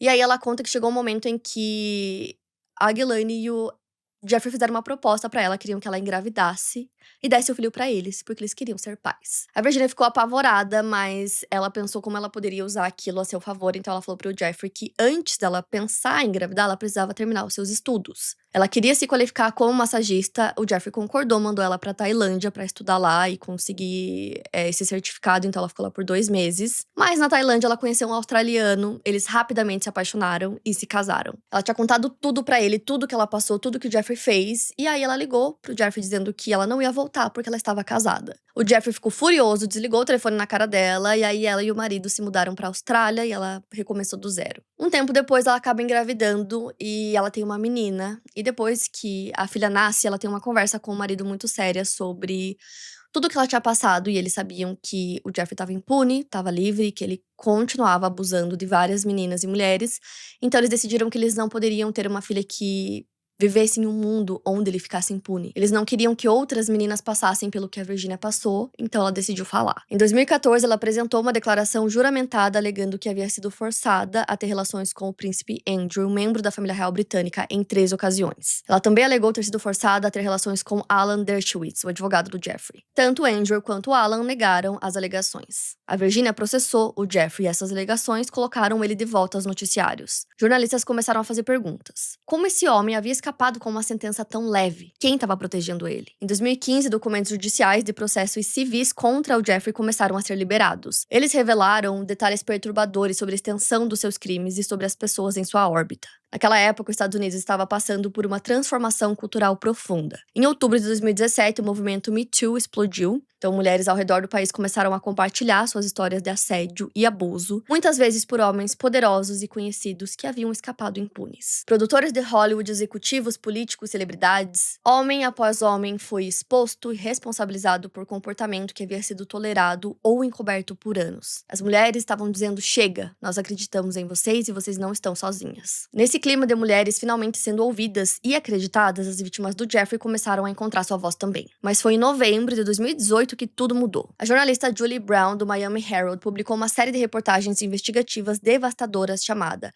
Perversão da Justiça. Ela havia passado mais de 1 ano investigando o caso. Ela rastreou e entrevistou dezenas de vítimas do Jeffrey. Muitas delas nunca tinham falado nada publicamente. As reportagens da Julie revelaram a extensão completa dos crimes do Jeffrey. Revelaram como o sistema de justiça havia falhado com as vítimas. As reportagens causaram indignação nacional. Políticos exigiam respostas. Grupos de defesa de vítimas exigiam justiça. E o mais importante, os promotores federais em Nova York começaram a prestar atenção. Em julho de 2019, enquanto Jeffrey retornava aos Estados Unidos de um voo da França, o seu jato particular pousou no aeroporto em Nova Jersey. Ele foi imediatamente preso por agentes do FBI e da Força Tarefa contra Crimes contra Crianças. As acusações federais eram de tráfico sexual de menores e conspiração para traficar menores entre 2002 e 2005. O Jeffrey foi levado ao Metropolitan Correctional Center em Nova York, então dessa vez ele não teria liberação sob fiança. O juiz determinou que Jeffrey era um perigo para a comunidade e tinha um risco de fuga. No mesmo dia da sua prisão, agentes do FBI forçaram a entrada na sua mansão em Manhattan. Eles tinham mandados de busca e o que eles encontraram lá dentro confirmava tudo. Centenas, talvez milhares de fotografias de mulheres jovens, muitas delas claramente menores de idade. Algumas totalmente nuas, outras parcialmente. Em um cofre trancado encontraram discos compactos com etiquetas escritas à mão descrevendo seu conteúdo. Fotos de garotas, jovens seguidos do seu nome. Encontraram também um passaporte austríaco falso em nome do Jeffrey, com uma foto dele, mas com outro nome, e uma residência listada na Arábia Saudita. O passaporte havia sido emitido nos anos 80 e tinha carimbos de entrada e saída de vários países, incluindo França, Espanha, Reino Unido e Arábia Saudita. Encontraram diamantes e dinheiro em espécie, milhares de dólares em notas. As evidências encontradas eram esmagadoras. O Jeffrey foi mantido no Metropolitan Correctional Center enquanto aguardava julgamento. Os seus advogados tentavam conseguir a fiança. Eles ofereceram colocar suas propriedades como garantia, no valor de mais de 500 milhões de dólares. Ofereceram prisão domiciliar em sua mansão em Manhattan, com monitoramento eletrônico 24 horas. Mas o juiz, Richard Berman, negou. Ele citou o risco de fuga, o perigo para a comunidade e a gravidade das acusações. Jeffrey estava enfrentando até 45 anos de prisão federal, e dessa vez, não havia Alexander Acosta para fazer um acordo. Ele havia renunciado como secretário do Trabalho em julho de 2019, poucos dias após a prisão do Jeffrey, sob pressão intensa devido ao acordo que ele assinou em 2008. Dessa vez, parecia que finalmente o Jeffrey enfrentaria a justiça real. Os promotores federais tinham aprendido com os seus erros de 2008. Dessa vez, as vítimas foram informadas de tudo. Eles construíram um caso sólido, eles estavam preparados para o julgamento. Mas, na manhã de sábado, 10 de agosto de 2019, tudo mudou. Por volta das 6h30 da manhã, guardas encontraram Jeffrey Epstein morto em sua cela. Ele estava ajoelhado perto do chão. Tinha lençóis amarrados ao beliche de sua cela para se enforcar. Equipes médicas tentaram ressuscitá-lo e ele foi levado ao New York Downtown Hospital, mas foi declarado morto às 7h36 da manhã. Ele tinha 66 anos. A médica legista de Nova York, Barbara Sampson, realizou a autópsia. Ela encontrou múltiplas fraturas nos ossos do pescoço do Jeffrey, incluindo o osso hioide, que podem ocorrer tanto em enforcamento quanto em estrangulamento. Após revisar todas as evidências, ela determinou que a morte foi suicídio por enforcamento. Porém, as circunstâncias da morte geraram questionamentos imediatos. O Jeffrey havia sido colocado em vigilância de suicídio após um incidente que tinha acontecido em julho, quando ele foi encontrado semi-consciente com algumas marcas no pescoço. Mas ele foi retirado da vigilância no dia 29 de julho, ou seja, 6 dias antes da sua morte. Foi quando os psicólogos da prisão determinaram que ele não estava mais em risco. Tudo que cerca essa morte do Jeffrey é muito esquisito. Então tem essa questão que só 6 dias antes ele foi retirado da vigilância. No dia que ele morreu, ele deveria ter um companheiro de cela. Esse companheiro foi transferido e não foi substituído, então ele estava sozinho. E os guardas deveriam checar a cela dele a cada 30 minutos. Mas eles simplesmente não checaram a cela por horas e tem câmeras de segurança que ou as imagens foram corrompidas, ou elas não estavam funcionando, as câmeras do corredor. 2 guardas que estavam responsáveis pelo Jeffrey foram acusados de falsificar registros. Eles admitiram que ao invés de fazer as rondas a cada meia hora, eles tiraram cochilos e ficaram vendo vídeo na internet. Esse local que o Jeffrey estava sendo mantido deveria ser de alta segurança, é onde prisioneiros de alto perfil como ele eram mantidos. No entanto, Jeffrey, um dos homens mais poderosos do país, na época, todo mundo falando sobre a prisão dele e tal. Ele tinha muitas informações sobre muitas pessoas poderosas. Simplesmente foi deixado lá por horas sem ninguém verificar se estava tudo bem. Por conta de todas essas informações que eu falei pra vocês, e é tudo muito estranho, muitas pessoas acreditam que ele não tirou a própria vida e que, na verdade, ele foi assassinado. O Jeffrey tinha muitas informações sobre milionários, bilionários, presidentes, príncipes, então a maioria das pessoas acredita que alguém mandou matar ele naquele dia e que eles bolaram um plano, por isso que as câmeras não funcionavam, por isso que as sondas não foram feitas. Até figuras públicas comentaram que a morte dele estava muito esquisita. Então, o Departamento de Justiça decidiu abrir uma investigação sobre a morte do Jeffrey. O FBI investigou, o inspetor-geral do Departamento de Justiça investigou, mas tinham algumas pessoas ali que discordavam, e uma dessas pessoas é bem importante. É o Dr. Michael Baden, ele é um patologista forense muito respeitado, ele foi contratado pela família Epstein para poder observar a autópsia, e ele já tinha trabalhado em muitos casos de alto perfil. Ele disse publicamente que as fraturas encontradas no pescoço do Jeffrey eram mais consistentes com estrangulamento do que enforcamento. Ele não disse com todas as letras que ele acredita que foi um assassinato, mas que isso deveria ser mais investigado. O Mark Epstein é irmão do Jeffrey, ele também não acredita que ele tirou a própria vida. Ele não aceita a causa oficial e entrou com processos questionando as circunstâncias da morte do irmão. Ele queria entender como todas aquelas coisas conspiraram naquele dia, porque as câmeras não funcionavam, ele disse que o irmão estava otimista e que não fazia sentido nenhum.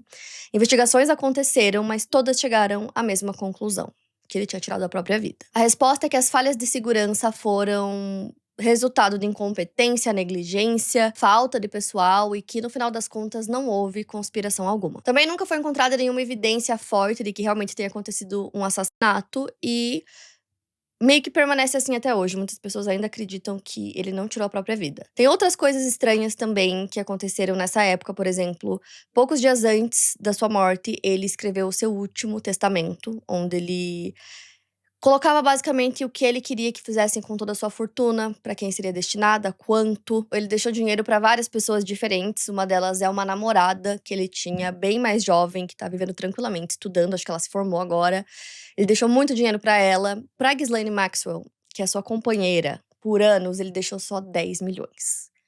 O que é um tapa na cara, né? Porque ele tinha uma fortuna enorme.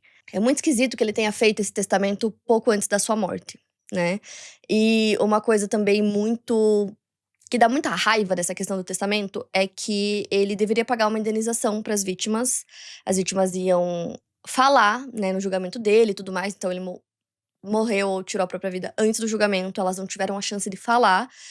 E por ele estar morto e ter feito esse testamento, dificulta ainda mais que elas sejam ressarcidas, que elas consigam ganhar algum dinheiro por tudo que elas passaram, né? Então é como se fosse o último golpe dele, assim, sabe? Com a sua morte, o caso criminal federal não tem como seguir. Você não pode processar um homem morto, né? Então o caso foi encerrado, mas além do Jeffrey, tem muitas outras pessoas envolvidas em tudo que ele fez.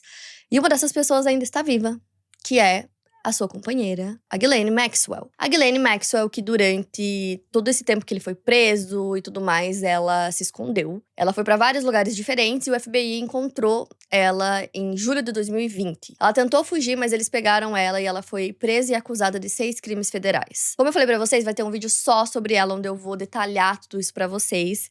Mas essas acusações são do período de 1994 a 97 e 2001 a 2004. Diferente do Jeffrey, ela foi mantida em prisão preventiva enquanto aguardava o seu julgamento. Os advogados tentaram conseguir fiança, argumentando que não havia risco de fuga, mas o juiz negou e aí o julgamento dela começou em 29 de novembro de 2001 em Manhattan. Durante 3 semanas, promotores apresentaram evidências e testemunhos de múltiplas vítimas que descreveram como a Ghislaine se recrutou, preparou e facilitou seu abuso para o Jeffrey. Os promotores também apresentaram evidências documentais, registros de voo mostrando ela e as vítimas viajando no jatinho do Jeffrey, mensagens telefônicas. Os seus advogados tentaram várias defesas. Eles argumentaram que ela estava sendo usada como bode expiatório para os crimes do Jeffrey, que ela também era vítima dele sob seu controle psicológico e financeiro. Essa parte da questão financeira e de como Jeffrey bancava ela também vai estar bem explicada no vídeo dela. A defesa tentou atacar a credibilidade das vítimas, apontando inconsistências em seus depoimentos ao longo dos anos, mas o júri não acreditou nessa defesa. Em 29 de dezembro, após 5 dias de deliberação, o júri retornou com o veredito de culpada em 5 das 6 acusações. Em junho de 2022, ela foi sentenciada. Várias vítimas compareceram à audiência de sentenciamento e deram declarações de impacto. A juíza Alison J. Nathan, ao proferir a sentença, disse que a Ghislaine havia desempenhado um papel indispensável em facilitar o abuso de múltiplas garotas jovens pelo Jeffrey. A juíza disse que os crimes dela causaram danos duradouros e incalculáveis nas vítimas. Então ela anunciou a sentença de 20 anos de prisão federal, seguidos de 5 anos de liberdade supervisionada. Atualmente, a Ghislaine cumpre sua sentença e ela terá 79 anos quando for elegível para a libertação. Para as vítimas do Jeffrey, a justiça ainda parece incompleta. Tem muitas outras pessoas envolvidas que receberam imunidade no acordo do Alexander Acosta e que nunca foram processadas. O príncipe Andrew foi processado civilmente por Virginia Giuffre. O caso foi resolvido fora do tribunal em fevereiro de 2022 por uma quantia não revelada, embora relatos sugiram que foi mais de 10 milhões de libras esterlinas. O Andrew nunca admitiu a culpa, mas a família real britânica o retirou de suas funções públicas e ele perdeu seus títulos militares honorários. Ainda sobre o Andrew, ele foi preso na quinta-feira, dia 19 de fevereiro, na propriedade real e então foi fotografado e submetido à coleta de impressões digitais. Ele foi solto após permanecer cerca de 11 horas sob custódia da polícia por suspeita de má conduta no exercício de cargo público,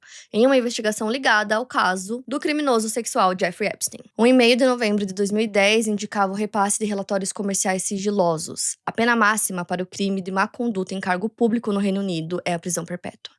Fora que as investigações não se limitam a Andrew, pelo menos 9 forças policiais britânicas confirmaram estar revisando alegações relacionadas ao material divulgado. Além do príncipe Andrew, a sua ex-mulher Sarah Ferguson e ex-duquesa de York foi uma das figuras mais comprometidas pelos arquivos. Os documentos revelaram que ela manteve contato íntimo com Epstein mesmo depois de sua condenação em 2008, e que ela o visitou em Miami 5 dias após sua soltura de prisão em 2009, acompanhada das filhas Beatrice e Eugene, então com 19 e 20 anos. O almoço na mansão de um homem recém-saído da cadeia por solicitar sexo de uma menor, organizado pela própria mãe das jovens, causou consternação quando veio a público. Mas o que realmente chocou foi um e-mail que tem a data de março de 2010, quando Epstein perguntou para Sarah sobre uma viagem a Nova York e ela fala sobre a filha dela nesse e-mail. Ela faz um comentário com uma naturalidade absurda para um predador sexual condenado sobre a sua filha de 19 anos. Os e-mails mostram uma relação de dependência financeira profunda. Ela pediu a Epstein orientações sobre como evitar falência enquanto ele ainda estava preso.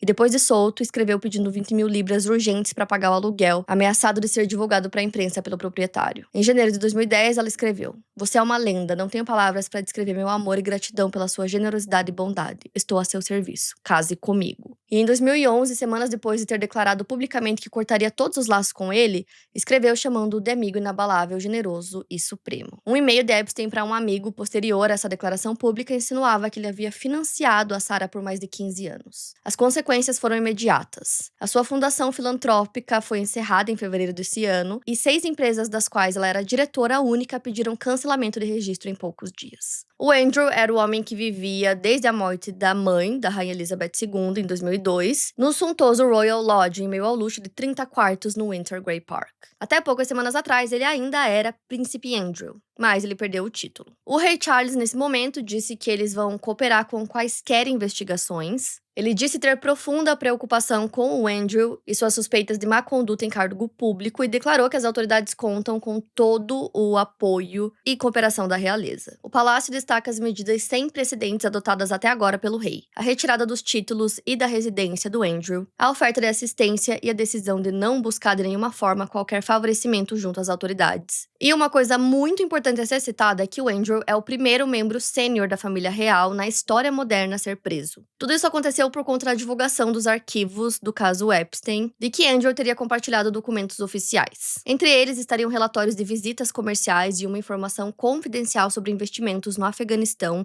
enviados ao Jeffrey Epstein, além de um documento do Tesouro Britânico repassado para um contato pessoal. Mesmo com essas provas e com fotos também, o Andrew continua negando qualquer irregularidade em suas relações com o Jeffrey. Porém, a história dos vínculos entre os dois vem sendo construída há décadas. Em outubro do ano passado, alguns e-mails revelaram que o Andrew não havia cortado seus laços com o Epstein como ele alegava. E aí que ele foi destituído dos seus títulos de príncipe e duque. Tem outros homens cujos nomes aparecem nos registros de voo do jatinho do Jeffrey ou em documentos judiciais que também negam qualquer irregularidade. Alguns admitiram conhecer o Jeffrey socialmente, mas disseram que não sabiam dos seus crimes. Outros disseram que cortaram os laços com ele após sua primeira condenação em 2008. A verdade completa sobre quem o Jeffrey forneceu com menores e quem participou dos crimes pode ser que nunca seja totalmente conhecida. Em novembro de 2025, o presidente Trump assinou a Epstein Files Transparency Act, uma lei que determinou que o Departamento de Justiça liberasse ao público todos os arquivos e materiais relacionados ao caso Jeffrey Epstein dentro de 30 dias. O prazo legal era até o dia 19 de dezembro, mas naquela data o Departamento de Justiça liberou apenas uma pequena fração dos documentos, a maioria fortemente censurada. São centenas de páginas que estavam completamente apagadas. Essa liberação parcial gerou críticas bipartidárias. Congressistas democratas e republicanos acusaram o Departamento de Justiça de descumprir a lei. Então, finalmente, no dia 30 de janeiro desse ano, o Departamento de Justiça liberou mais de 3 milhões de páginas adicionais. Fotos, vídeos, transcrições de depoimentos, registros de voo e documentos financeiros. É uma quantidade massiva de informação que jornalistas e investigadores ainda estão analisando, tentando montar o quebra-cabeça completo da operação do Jeffrey, mas mesmo com essa liberação, sobreviventes e advogados dizem que ainda falta muita coisa. O Departamento de Justiça admite que identificou mais de 6 milhões de páginas potencialmente relevantes, mas liberou apenas cerca de 3,5 milhões. A pergunta é, onde estão as outras 2,5 milhões de páginas? Por que tantas redações? Por que nomes de vítimas foram expostos enquanto nomes de abusadores permanecem ocultos? E aí, toda essa questão com os documentos é que novos documentos estão surgindo todos os dias, novas revelações, novos nomes e conexões. As investigações continuam em muitos países, como Turquia, França e Reino Unido. Processos civis continuam sendo movidos, sobreviventes continuam compartilhando suas histórias, e a pergunta permanece: quem mais vai ser responsabilizado? Enquanto a justiça continua o seu curso lento e incerto, vale lembrar das pessoas que fizeram a diferença nessa história. Pessoas que realmente lutaram pela verdade. O detetive Joseph Recorey, que eu citei várias vezes, que trabalhou incansavelmente para construir o caso contra o Jeffrey, morreu no dia 12 de maio de 2018 de câncer. Ele tinha apenas 50 anos e morreu antes de ver o Jeffrey finalmente preso em 2019.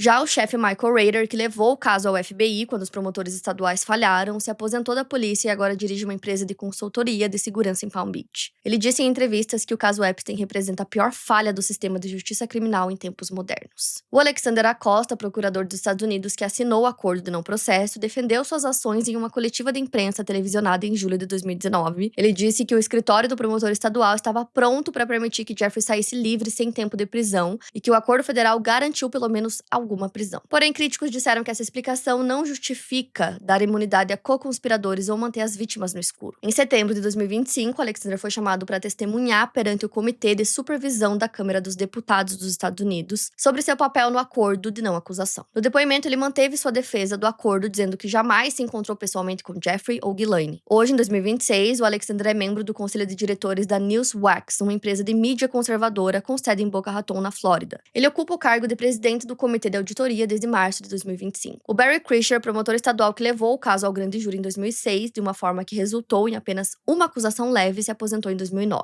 Ele continuou trabalhando como voluntário no departamento jurídico do gabinete do xerife do condado de Palm Beach, oferecendo treinamentos para agências de aplicação da lei. Ele também continuou ativo em questões de bem-estar infantil, trabalhando com organizações como a Children's Home Society e o Palm Beach County Alliance. Ele nunca falou publicamente em detalhes sobre o seu manejo do caso Epstein. Em 2019, uma investigação do Departamento de Aplicação da Lei da Flórida o isentou de qualquer má conduta em relação aos privilégios de liberação para trabalhos concedidos a Epstein. Hoje, com mais de 80 anos, ele permanece na Flórida, tendo dedicado décadas ao sistema de justiça criminal do condado de Palm Beach. Já o Alan Dershowitz, um dos advogados do Jeffrey, o advogado de Harvard, que representou o Jeffrey no acordo de não acusação em 2008, teve seu próprio capítulo doloso nessa história. Em 2014, Virginia o acusou publicamente de ter abusado sexualmente dela quando era menor de idade, alegando que Jeffrey a traficou para Alan pelo menos 6 vezes entre 2000 e 2002. Ele negou as acusações desde o primeiro momento, chamando Virginia de mentirosa completa. As acusações desencadearam uma batalha legal brutal que durou anos. Em 2019, a Virginia entrou com uma ação de difamação contra o Alan. Ele contra-processou Virginia. O David Boies, o advogado dela, também processou o Alan. E o Alan processou o David de volta. Foi uma guerra jurídica em múltiplas frentes. Em novembro de 2022, finalmente chegaram a um acordo. A Virginia concordou em retirar suas acusações, declarando publicamente que pode ter cometido um erro ao identificar o Alan. Ela disse que era muito jovem na época, estava em um ambiente estressante e traumático, e que ele negou consistentemente as alegações desde o início. Nenhum dinheiro foi pago em nenhuma das duas direções. Todos os processos foram arquivados com prejuízo, o que significa que não podem ser reabertos. Nesse ano, 2026, o Alan está vivo ainda aos 87 anos e continua sendo uma figura pública extremamente controversa. Tem várias coisas estranhas e controversas sobre ele que vocês podem ver no Google. E apesar de ele ter sido inocentado pela Virginia, as acusações que ela fez deixaram marcas permanentes na reputação dele. Mas de todos citados nessa história, talvez nenhum tenha pago um preço tão alto pela visibilidade quanto a Hailey Robson. De todos os relatórios de incidentes arquivados pelo Departamento de Polícia de Palm Beach durante a investigação de 2005 contra o Jeffrey, apenas um nome foi revelado publicamente, que foi o nome da Hailey. É muito doido pensar nisso porque ela tinha apenas 18 anos e o nome dela foi publicado. Então, todas as vítimas foram protegidas, os nomes protegidos, eles usavam Jane Doe ou qualquer outra coisa. Mas só ela teve o nome lá escancarado pra todo mundo ver. As consequências foram devastadoras, ela foi perseguida, ela foi ameaçada, foi julgada publicamente porque ela era o rosto que as pessoas conseguiam conectar com a questão das recrutadoras, né? Era como se ela fosse a recrutadora de todas as vítimas, o que ela não era, ela também era uma vítima no final das contas. A exposição acabou com a vida dela, então ela recorreu a drogas, álcool. Por anos ela tentou entender por que protegeram tantas meninas e ela não foi protegida quando ela tinha apenas 18 anos e quando ela foi até a mansão pela primeira vez, ela tinha menos que isso. E agora, em 2026, após a liberação de todos esses arquivos, o nome dela aparece de novo, muitas vezes, com detalhes íntimos, privados e traumáticos. Então, ela disse que apesar de tudo que ela passou, ela tá tentando ressignificar isso de alguma forma. Ela tá tentando transformar esse trauma horrível em um propósito. Hoje ela tem 39 anos, ela vive na Flórida com a sua filha. Ela trabalha ajudando sobreviventes de tráfico sexual e treina conselheiros sobre o que procurar e como ajudar os seus clientes. Ela diz que tá tentando usar sua experiência para ajudar outras pessoas, mas que a culpa não some. Ela se sente culpada todos os dias da sua vida. Em 2025, por exemplo, ela segurou uma foto dela mesma quando criança, pedindo que eles liberassem todos os arquivos Epstein. Ela disse que ela é traumatizada, mas não é estúpida e que as vítimas ainda estão tentando sobreviver, que elas ainda estão na terapia e que o que aconteceu é algo que não deve ser esquecido. A Virginia Giuffre se tornou uma das pessoas mais ativas no caso, né, entre as vítimas. Ela falou sobre o que aconteceu com ela, muitas vezes processou diversos homens por abuso. E também criou a Victims Refuse Silence, que é uma organização sem fins lucrativos, que ajuda sobreviventes de tráfico sexual e defende leis de mudanças à proteção das vítimas. Ela morava na Austrália com o marido, com os 3 filhos, mas ela disse que o trauma nunca passou. Em abril de 2025, após muitos anos lutando por justiça, ela tirou a própria vida. Ela tinha 41 anos e nas semanas anteriores ela tinha acontecido muita coisa ruim na vida dela, tinha sofrido um acidente, ela estava se divorciando do marido, lutando pela custódia dos filhos. E ela também tinha denunciado que o ex-marido tinha abusado fisicamente dela por anos. O pai dela rejeita totalmente a causa da morte, dizendo que ele tem certeza que alguém tirou a vida dela. As autoridades australianas mostram que, nas investigações iniciais, A conclusão é que não é uma morte suspeita, mas estavam aguardando a determinação oficial do legista. 6 meses após a sua morte, um livro com memórias que ela escreveu foi lançado e entrou entre os best-sellers. Em fevereiro desse ano, quando muitos arquivos já tinham sido liberados, eles encontraram muitas evidências de que tudo que ela falou era verdade. Ela tava falando a verdade o tempo todo. Inclusive, tem até uma foto do príncipe Andrew com a Virginia. Tem muitas provas, né, sobre tudo isso. Ele passou anos negando e questionando que aquela foto tinha sido adulterada de alguma forma. Mas, recentemente, como eu contei pra vocês já o que aconteceu com ele, foi provado que ele tem relação, sim, com o caso Epstein.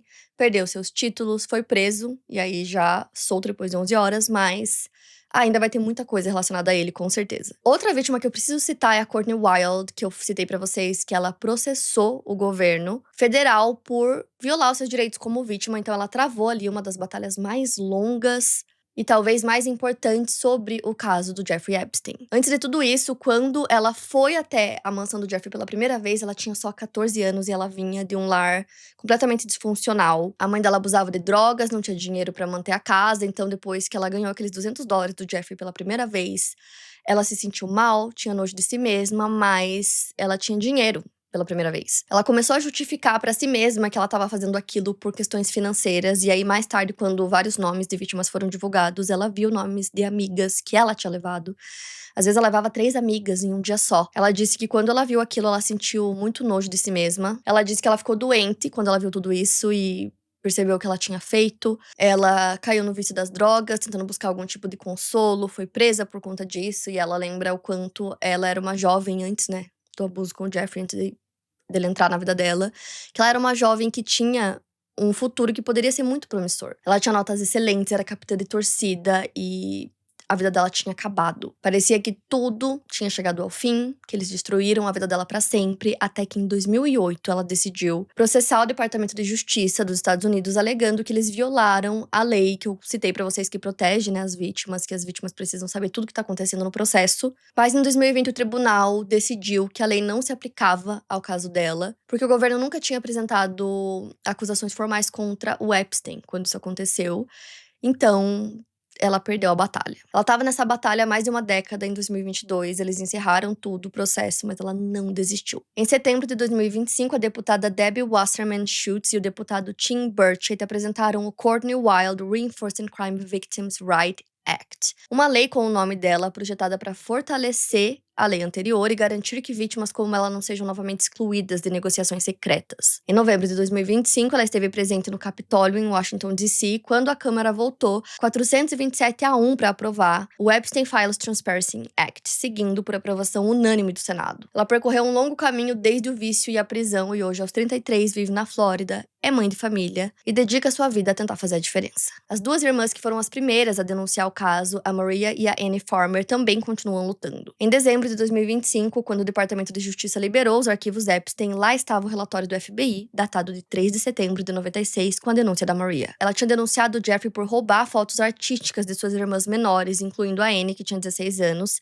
e vendê-las como pornografia infantil. O documento dizia que Jeffrey ameaçou Maria que se ela contasse a alguém sobre as fotos, ele queimaria sua casa. Inclusive, no documentário, ela conta que ela tinha esse costume de tirar fotos das irmãs em posições ou do jeito que ela queria pintar. Então, eram fotos dela, eram fotos privadas. Ninguém via essas fotos, só ela. E ele roubou essas fotos dela. Ela conta que ela esperou 30 anos para que esses arquivos fossem liberados e que agora, finalmente, todo mundo pode ver que ela não era uma mentirosa. Tudo que ela falou era verdade. A irmã dela, a Annie, testemunhou no julgamento da Ghislaine Maxwell em 2021, porque ela foi abusada pela Ghislaine e pelo Jeffrey. E ela chorou falando sobre isso, porque ela disse que doía muito ver que eles tinham esse documento assinado com eles há muito tempo. Que ela sabe que muitas pessoas foram prejudicadas porque eles não seguiram, né, com a investigação e que elas estão há anos contando essa mesma história, mas que vê isso agora no preto e no branco. Isso mexeu muito com o emocional dela, então em 2025 ela entrou com uma ação processando o governo dos Estados Unidos por negligência. Ela alegou que a falha do FBI em não seguir com a investigação em 1996 foi uma falha catastrófica do FBI, permitindo que mais de 1.000 vítimas sofressem. A Annie hoje é psicóloga, licenciada e defensora vocal pela transparência. Ela também segurou uma foto dela mesma e da sua irmã, Maria, quando crianças, pedindo que eles liberassem os arquivos. A Maria foi diagnosticada com um tumor cerebral em 2019 e as duas irmãs continuam na linha de frente lutando por justiça e transparência. Entre as dezenas centenas e milhares de vítimas do Jeffrey, tem uma brasileira. Ela foi identificada como vítima menor 1 na acusação federal de 2019. Seu nome é Marina Lacerda. Ela nasceu no Brasil e migrou para os Estados Unidos em 2002 com a sua mãe e sua irmã. Elas se estabeleceram em Queens, Nova York, e enfrentaram sérias dificuldades financeiras. A Marina, ainda criança, trabalhava em 3 empregos para ajudar a sustentar a família. No verão, antes de começar o ensino médio, quando ela tinha apenas 14 anos, uma amiga se aproximou dela com uma proposta. Ela disse que Marina poderia ganhar $300 dando massagens em um homem velho. Para uma menina que trabalhava 3 empregos e via a família lutando para sobreviver, $300 parecia uma fortuna, então ela aceitou. Ela foi levada à mansão do Jeffrey em Manhattan. O que ela pensava que seria um trabalho rápido e fácil se transformou em um pesadelo de 3 anos. Dos 14 aos 17 anos, a Marina foi obrigada a ir à mansão do Jeffrey com tanta frequência que acabou abandonando a 9ª série do ensino médio. Ela não recebia educação, não tinha perspectiva do futuro, apenas a esperança de que um dia o Jeffrey fosse oferecer um emprego de verdade para ela, como assistente ou algo assim. Nas próprias palavras dela, entre aspas. Todos os dias eu esperava que ele me oferecesse um trabalho real como uma de suas assistentes ou algo assim, algo importante. Mas esse dia nunca chegou. Eu não tinha saída, até que finalmente ele me disse que eu estava velha demais. Quando ela tinha 17 anos, Jeffrey descartou. A Marina carrega cicatrizes profundas daquele período, seu corpo reprimiu muitas das memórias daquele tempo como uma resposta ao trauma. Em 2008, agentes do FBI apareceram na sua porta. Ela teve medo pela segurança da sua família no Brasil, mas então tudo simplesmente desapareceu, como se nada tivesse acontecido. Era por conta do acordo e não processo que Alexandra Acosta tinha assinado. Marina disse depois, entre aspas, nosso governo poderia ter salvado tantas mulheres, mas Jeffrey Epstein era importante demais e aquelas mulheres não importavam. Em 2019, quando Jeffrey foi preso novamente, foi o depoimento da Marina que ajudou a reabrir o caso. Ela era a vítima menor 1 na acusação federal, mas seu nome nunca tinha sido revelado publicamente. Ela permaneceu anônima durante todo o processo, até dia 3 de setembro de 2025. Naquele dia, ela compareceu a uma coletiva de imprensa no Capitólio, em Washington, D.C.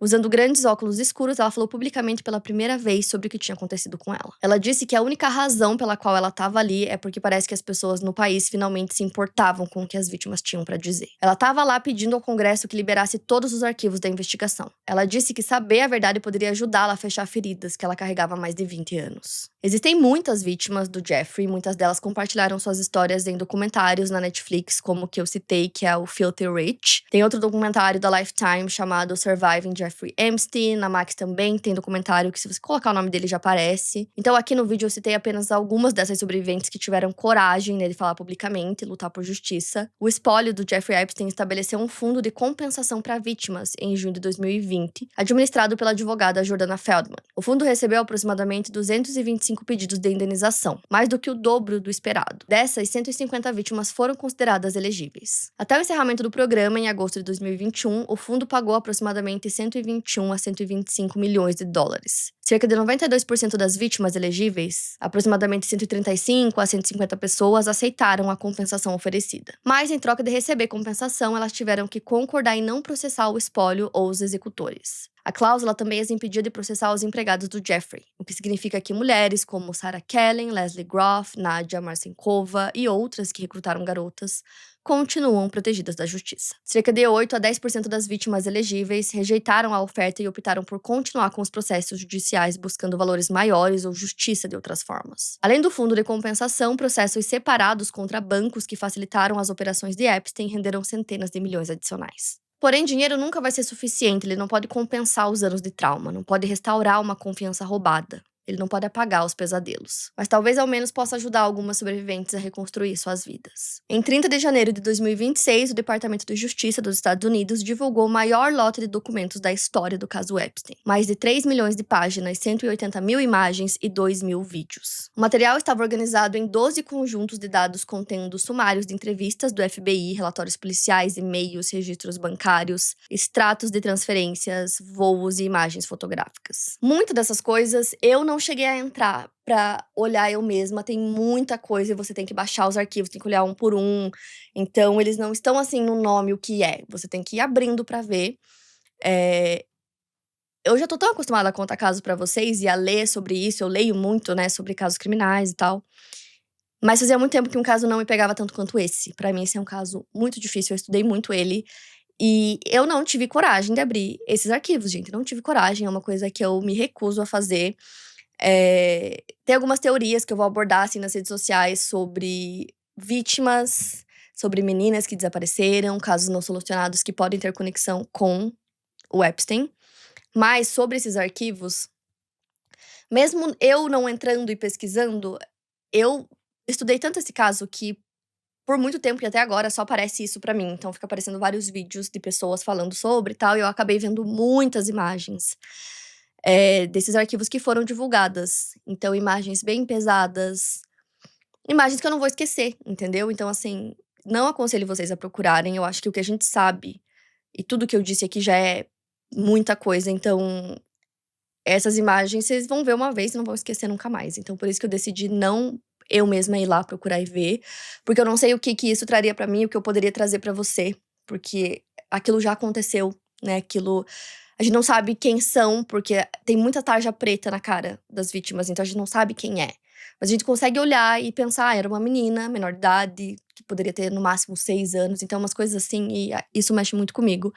E por isso que eu decidi não não pesquisar eu mesma essa parte, sabe, não ficar entrando nesses arquivos, porque aí, gente, sei lá, é é muita coisa, é um caminho gigantesco, assim, eu não sei quando que eu ia pensar: "Agora acabou", porque são milhões de documentos, sabe. Então, eu procurei ver mais os e-mails. Isso eu pesquisei bastante, porque tem muitos e-mails e palavras-chaves que eles usavam, e-mails falando sobre festas que aconteceram na ilha, sobre garotas jovens, sobre garotas ou meninos que eles queriam. Então são imagens e e-mails bem perturbadores. Isso revela as conexões do Jeffrey, que são bem maiores do que, era público até então, né, o que a gente sabia, depois da prisão e tudo mais. Então a questão é, com todos esses documentos, muitas coisas estão sendo reveladas, coisas que a gente não sabia, nomes que não tinham sido citados até então é realmente muita informação.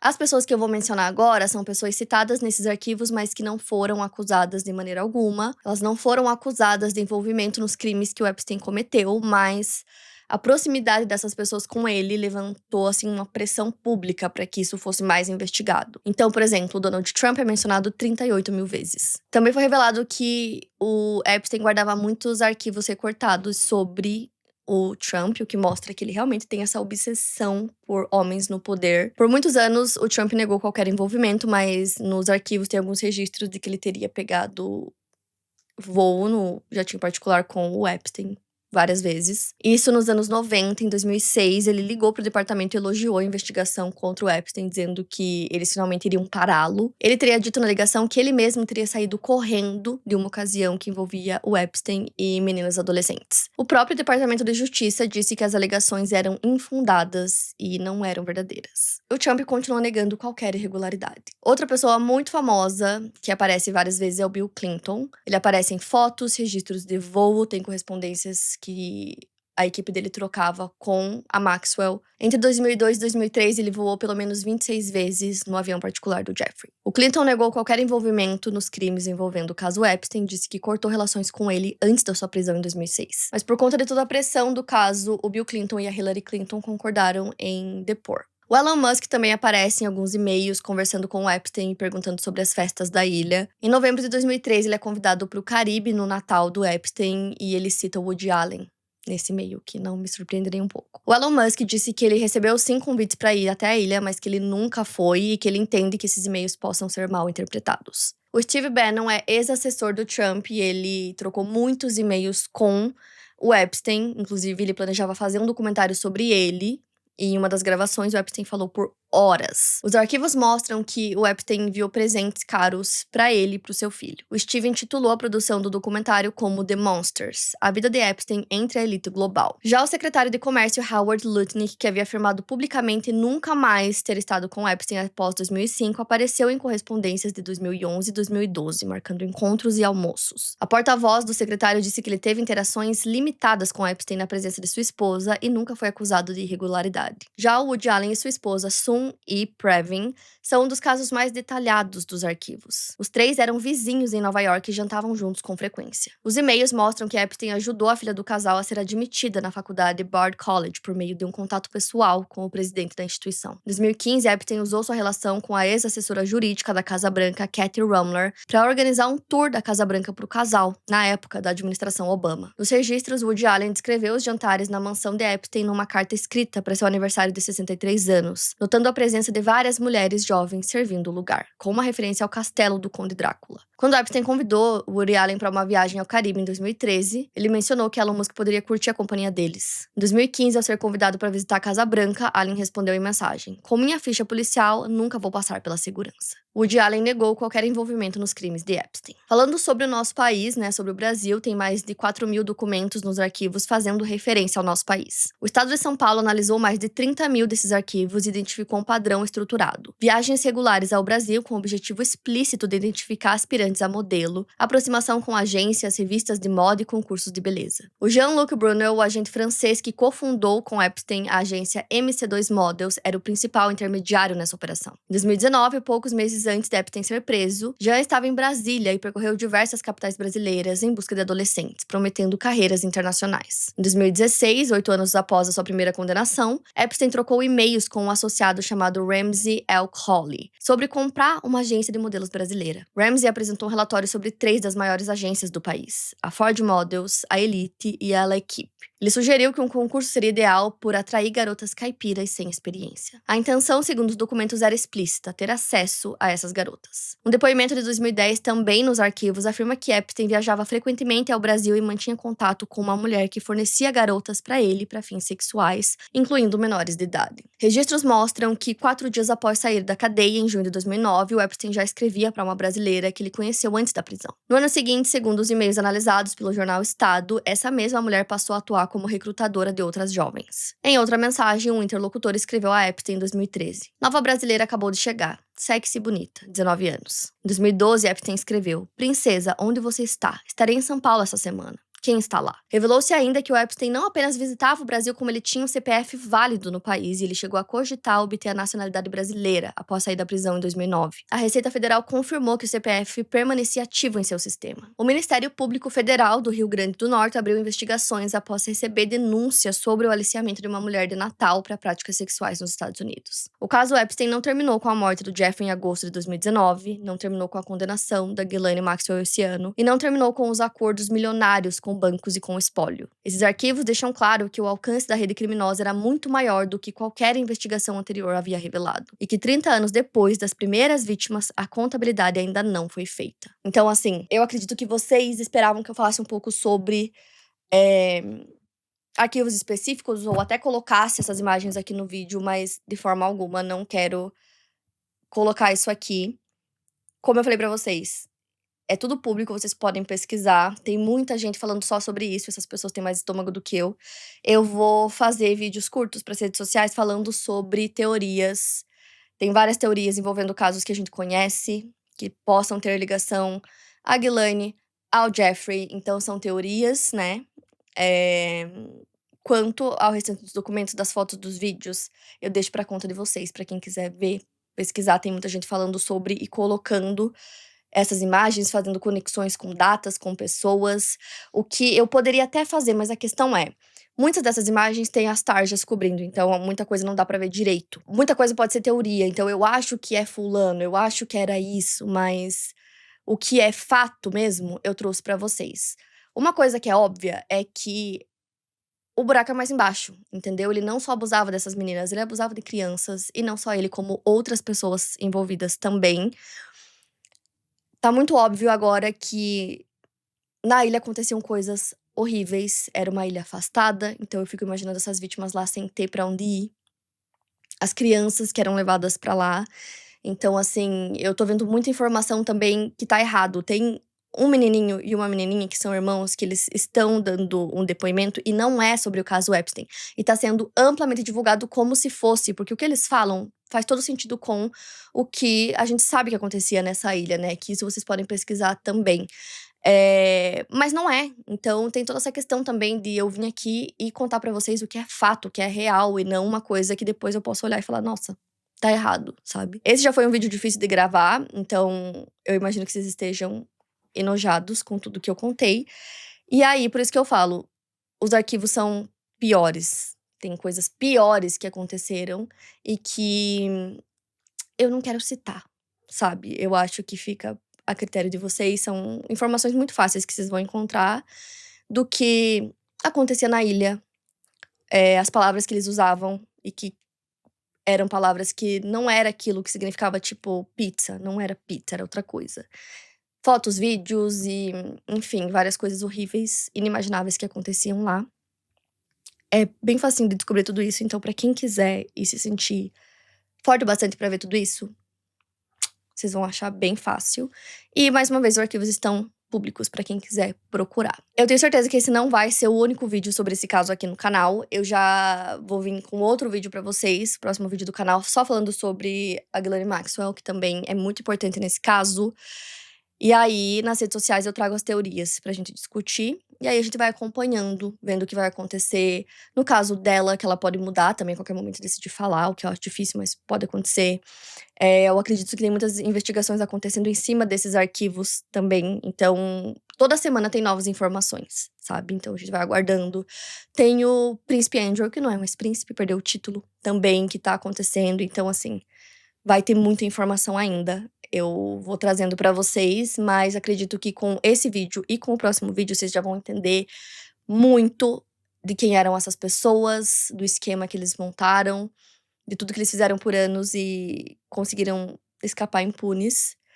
E aí, sobre a ilha e coisas que aconteciam lá e tal, sobre fotos da ilha, eu acredito que logo a gente vai ter uma visão mais factual sobre documentários, coisas do tipo que mostrem tudo com fatos e provas. Vocês sabem que eu gosto de trabalhar com fatos, com provas.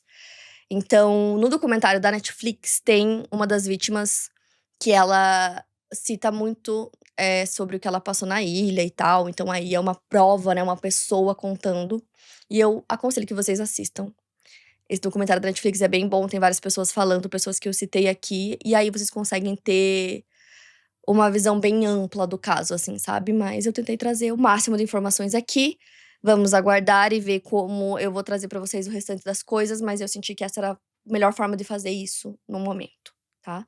Eu tô gravando esse vídeo o dia inteiro, eu tô falando há sei lá quantas horas, então é muita informação. É isso, gente. Vocês também podem me dar dicas de como eu poderia trazer esses conteúdos ou de coisas que vocês viram, documentários, livros, coisas que possam ajudar nessa pesquisa, que é uma pesquisa muito extensa e, como eu falei, ela não acaba. Então, vocês podem dar dicas pra mim, que eu também vou ler e vou ver a melhor forma de trazer pra vocês em vídeos aqui, conteúdo pro canal. É isso. Espero que vocês tenham gostado. Semana que vem já temos o caso da Ghislaine Maxwell. E quero muito saber a opinião de vocês sobre tudo isso, então me conta aqui nos comentários. A playlist completa com todos os casos que eu já contei tá aqui na descrição. Vão lá maratonar, tem muito conteúdo pra vocês.